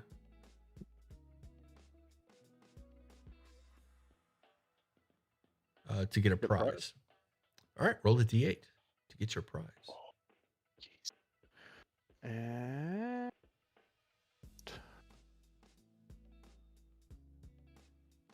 I got a trinket. Nice. Roll percentile for your trinket. Ooh.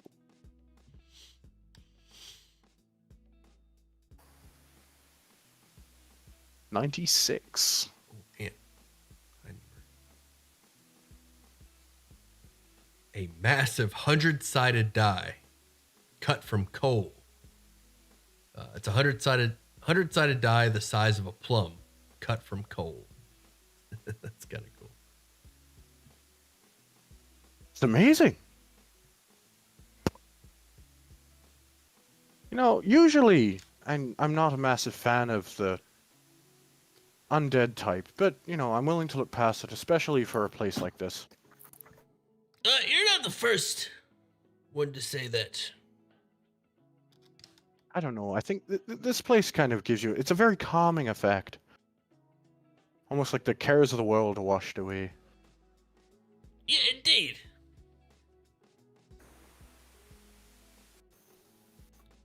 Would any of you like to try any more games?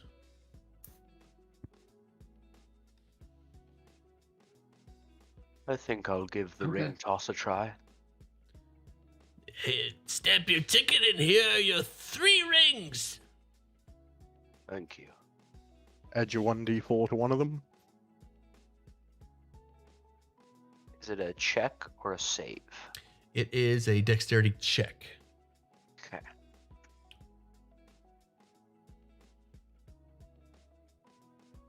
Ten. Oh, so close. It's a tricky owl mirage, I'll give you that. Ah! Steady and now.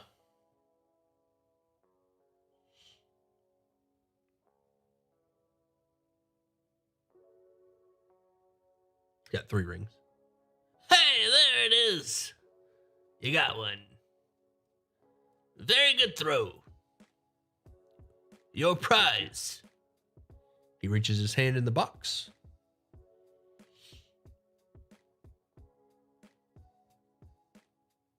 Give me a D8. 6.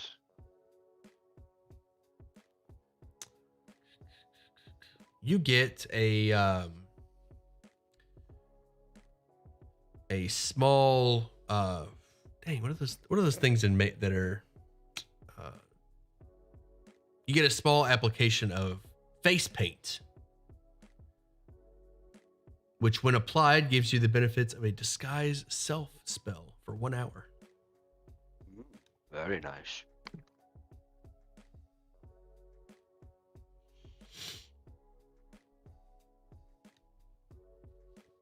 Well done, well done.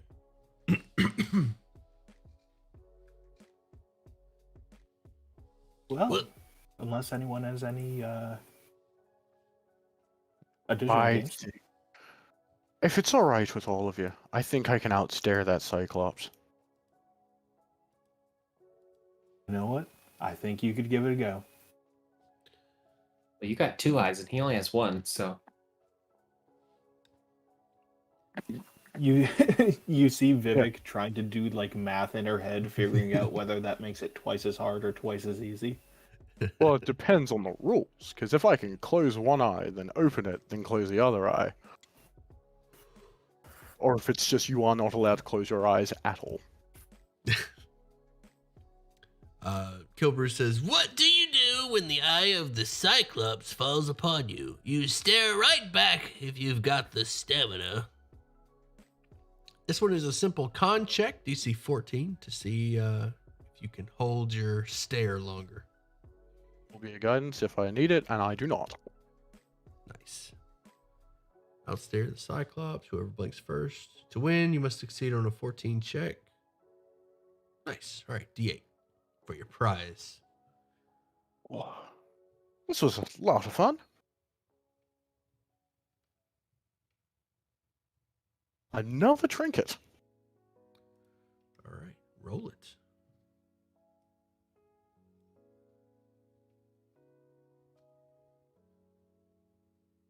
It's a 7. Interesting. A tiny, I love this. A tiny wooden box containing a croquet set sized for pixies or sprites. That's great. Oh, I'll be able to give this to somebody. We're gonna pinch it between a thumb and forefinger. the and pixies pop it in with a the pocket. pumpkins. Yeah. Yes, we can give it back to them when we go back to see him. I'll write that down, actually. There's one more game. I'll go ahead and reveal the handout for it. It is Catch the Dragon by the Tail. I'll go ahead and give that one a try. All right. Stamp of the ticket and prizes, prizes, prizes. Catch the fairy dragon by the tail and win a piece of its hoard.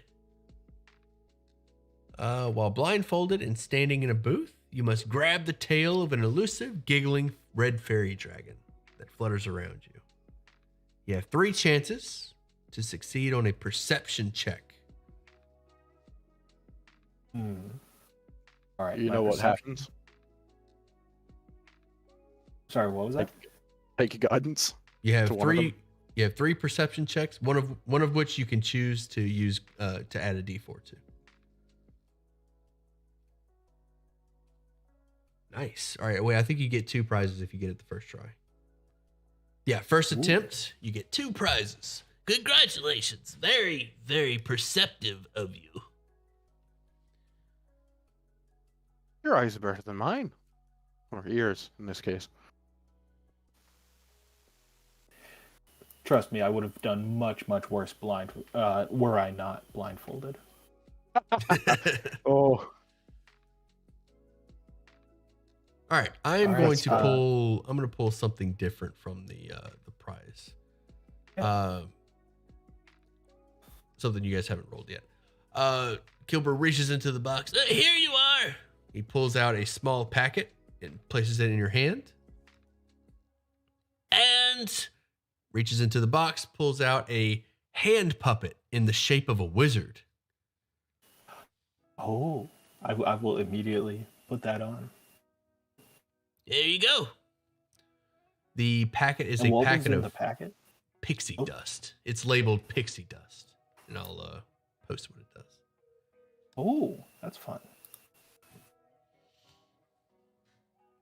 And the puppet, when you attune to it, allows you to cast minor illusion, or gives you the minor illusion cantrip. I'm attuned to a puppet. That's so good. Now, I have a rule. Sometimes I'll give out magic items that give you access to a cantrip. And my homebrew rule is that these magic items require attunement, but they only require 1 attunement slot for all.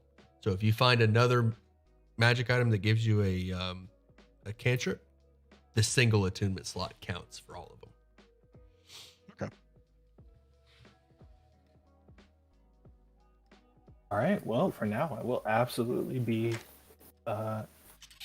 wearing that around, and just as we go, just pointing out the wondrous sights to my new puppet friend. All right. You guys approach the carousel, and we're going to end it here. As you approach the carousel, you see a centaur that seems to be in a sad mood. Aw, And we will find out why next session. Diana Awesome. Cloppington. Oh, Diana, that's so good. Diana Cloppington. All right, good session. Did you guys enjoy the carnival? I had a blast. Yes. Yeah, this was fun. That's fun. All right. Great. I really love the vibe here. Yeah, this is a really fun they're really fun carnival. So different. By the way, the Like, mansion, I don't know, like you guys went to that mansion, it was like 100% improv. Like it's- I had a feeling we just kind of forced. I was like, well, I should at least ask if there's something there, right? And then you just went with it. I had a feeling we I thought it was we great. came into that one. you guys wandered in there. I was like, well, like when you guys went upstairs, I had the journal. It was like, all right, wait, we're not. It's not going to be interesting. You know, it's just whatever. They ran up debt and it's everything. They were like, all right, let's check downstairs. Like, dang, like now I have to. Like, I got to put something here. We spent all this time. It was good. This It was a- it all this was a paid off. in the end. blast. Say again. This. Oh, sorry. No, you go.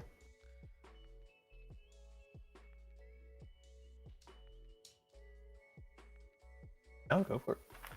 Oh, I was just gonna say I had a blast. This is such a different like campaign feeling to like a lot of what I've played. 100%. It's fun. No comment. By accident, I didn't even realize we've played together till I heard your voice for too long.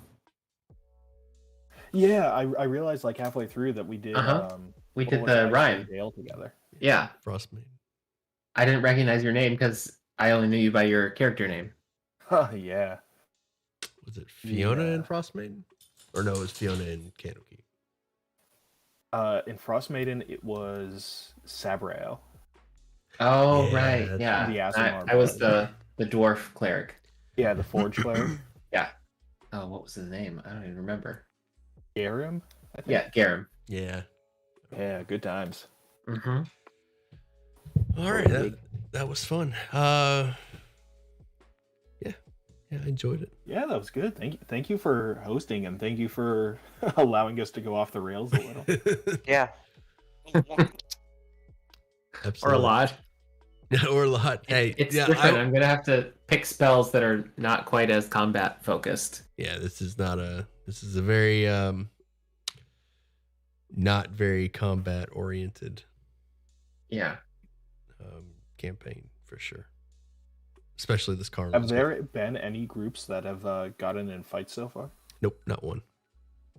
Not even Really? close. Not even close. Actually, all right, wait, no. One person saw the undead, saw Kilbrew. It was like undead. I need to kill it, and like started to do a burning hands, but a party member stopped him. That's the closest we got to combat. Yeah. I can see that. I was gonna attack that Kenku if I could find it. I'm still looking for it. Yeah, we will find out the mystery of the Kinku and the sad centaur next week. Yep. Okay. Good night, guys. I got a gig tomorrow. Yeah. Have a good one. Yeah, I'm All right. exhausted. Yeah, this was a See you lot of fun though. Oh, Well, next week I talk might to be you a all little next bit week. late. All right, bud. Yeah, it was a pretty fun one. I'll be there just a little bit late next week. Yeah, we should have Courtney and Victus next week. Right. Can't wait to see how you introduce them. Yeah, It's gonna be I think great. I'm gonna have them just like playing carnival games with Basil or something. Sweet ass. All right. I'll see you guys next week or at some time during the week if you're in the Discord. At me if you So, need yeah. anything. Yeah. Will do. All right, nighty night, everyone. Later, bud. Later, Bye, Kyle. Steely. Oh my goodness. Chat. I am so tired. Oh my goodness. I stayed up like all night last night doing reading through the book, and now I'm beat. Alistair Crowley, welcome. First time seeing a live stream. Yeah, we're just playing through Candlekeep. Or wow, Candlekeep is going to be stuck in my head for a while. We're playing through The Wild Beyond the Witchlight. This adventure book. This adventure book just came out. Just came out this week, and I'm running a few groups in the Discord. A few members of the Discord through it. So that's what I'll be streaming for the next few months. I'll probably do some video games over the weekend when some new games come out. But yeah, welcome. You came just in time to see the tail end of it. We're ending it. We're just now ending it here. I'm really enjoying the carnival. Like, I really like the carnival.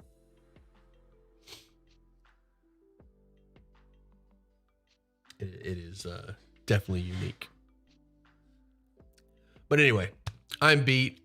Thank you guys so much for watching, for hanging out, keeping the chat active. Game Blaster, Gould hanging out, Ender. Appreciate all of you. I'm gonna get off here, get me a nice good night's sleep, and come back Monday for some Witchlight. Monday is the pacifist group. That is the non-combat group. And I may stream over the weekend, but it'll be just kind of a spur of the moment stream if it happens at all. I might play some Halo or something, or Call of Duty, or whatever. But yeah, have a good weekend. Gould. And yeah, I'm out of here.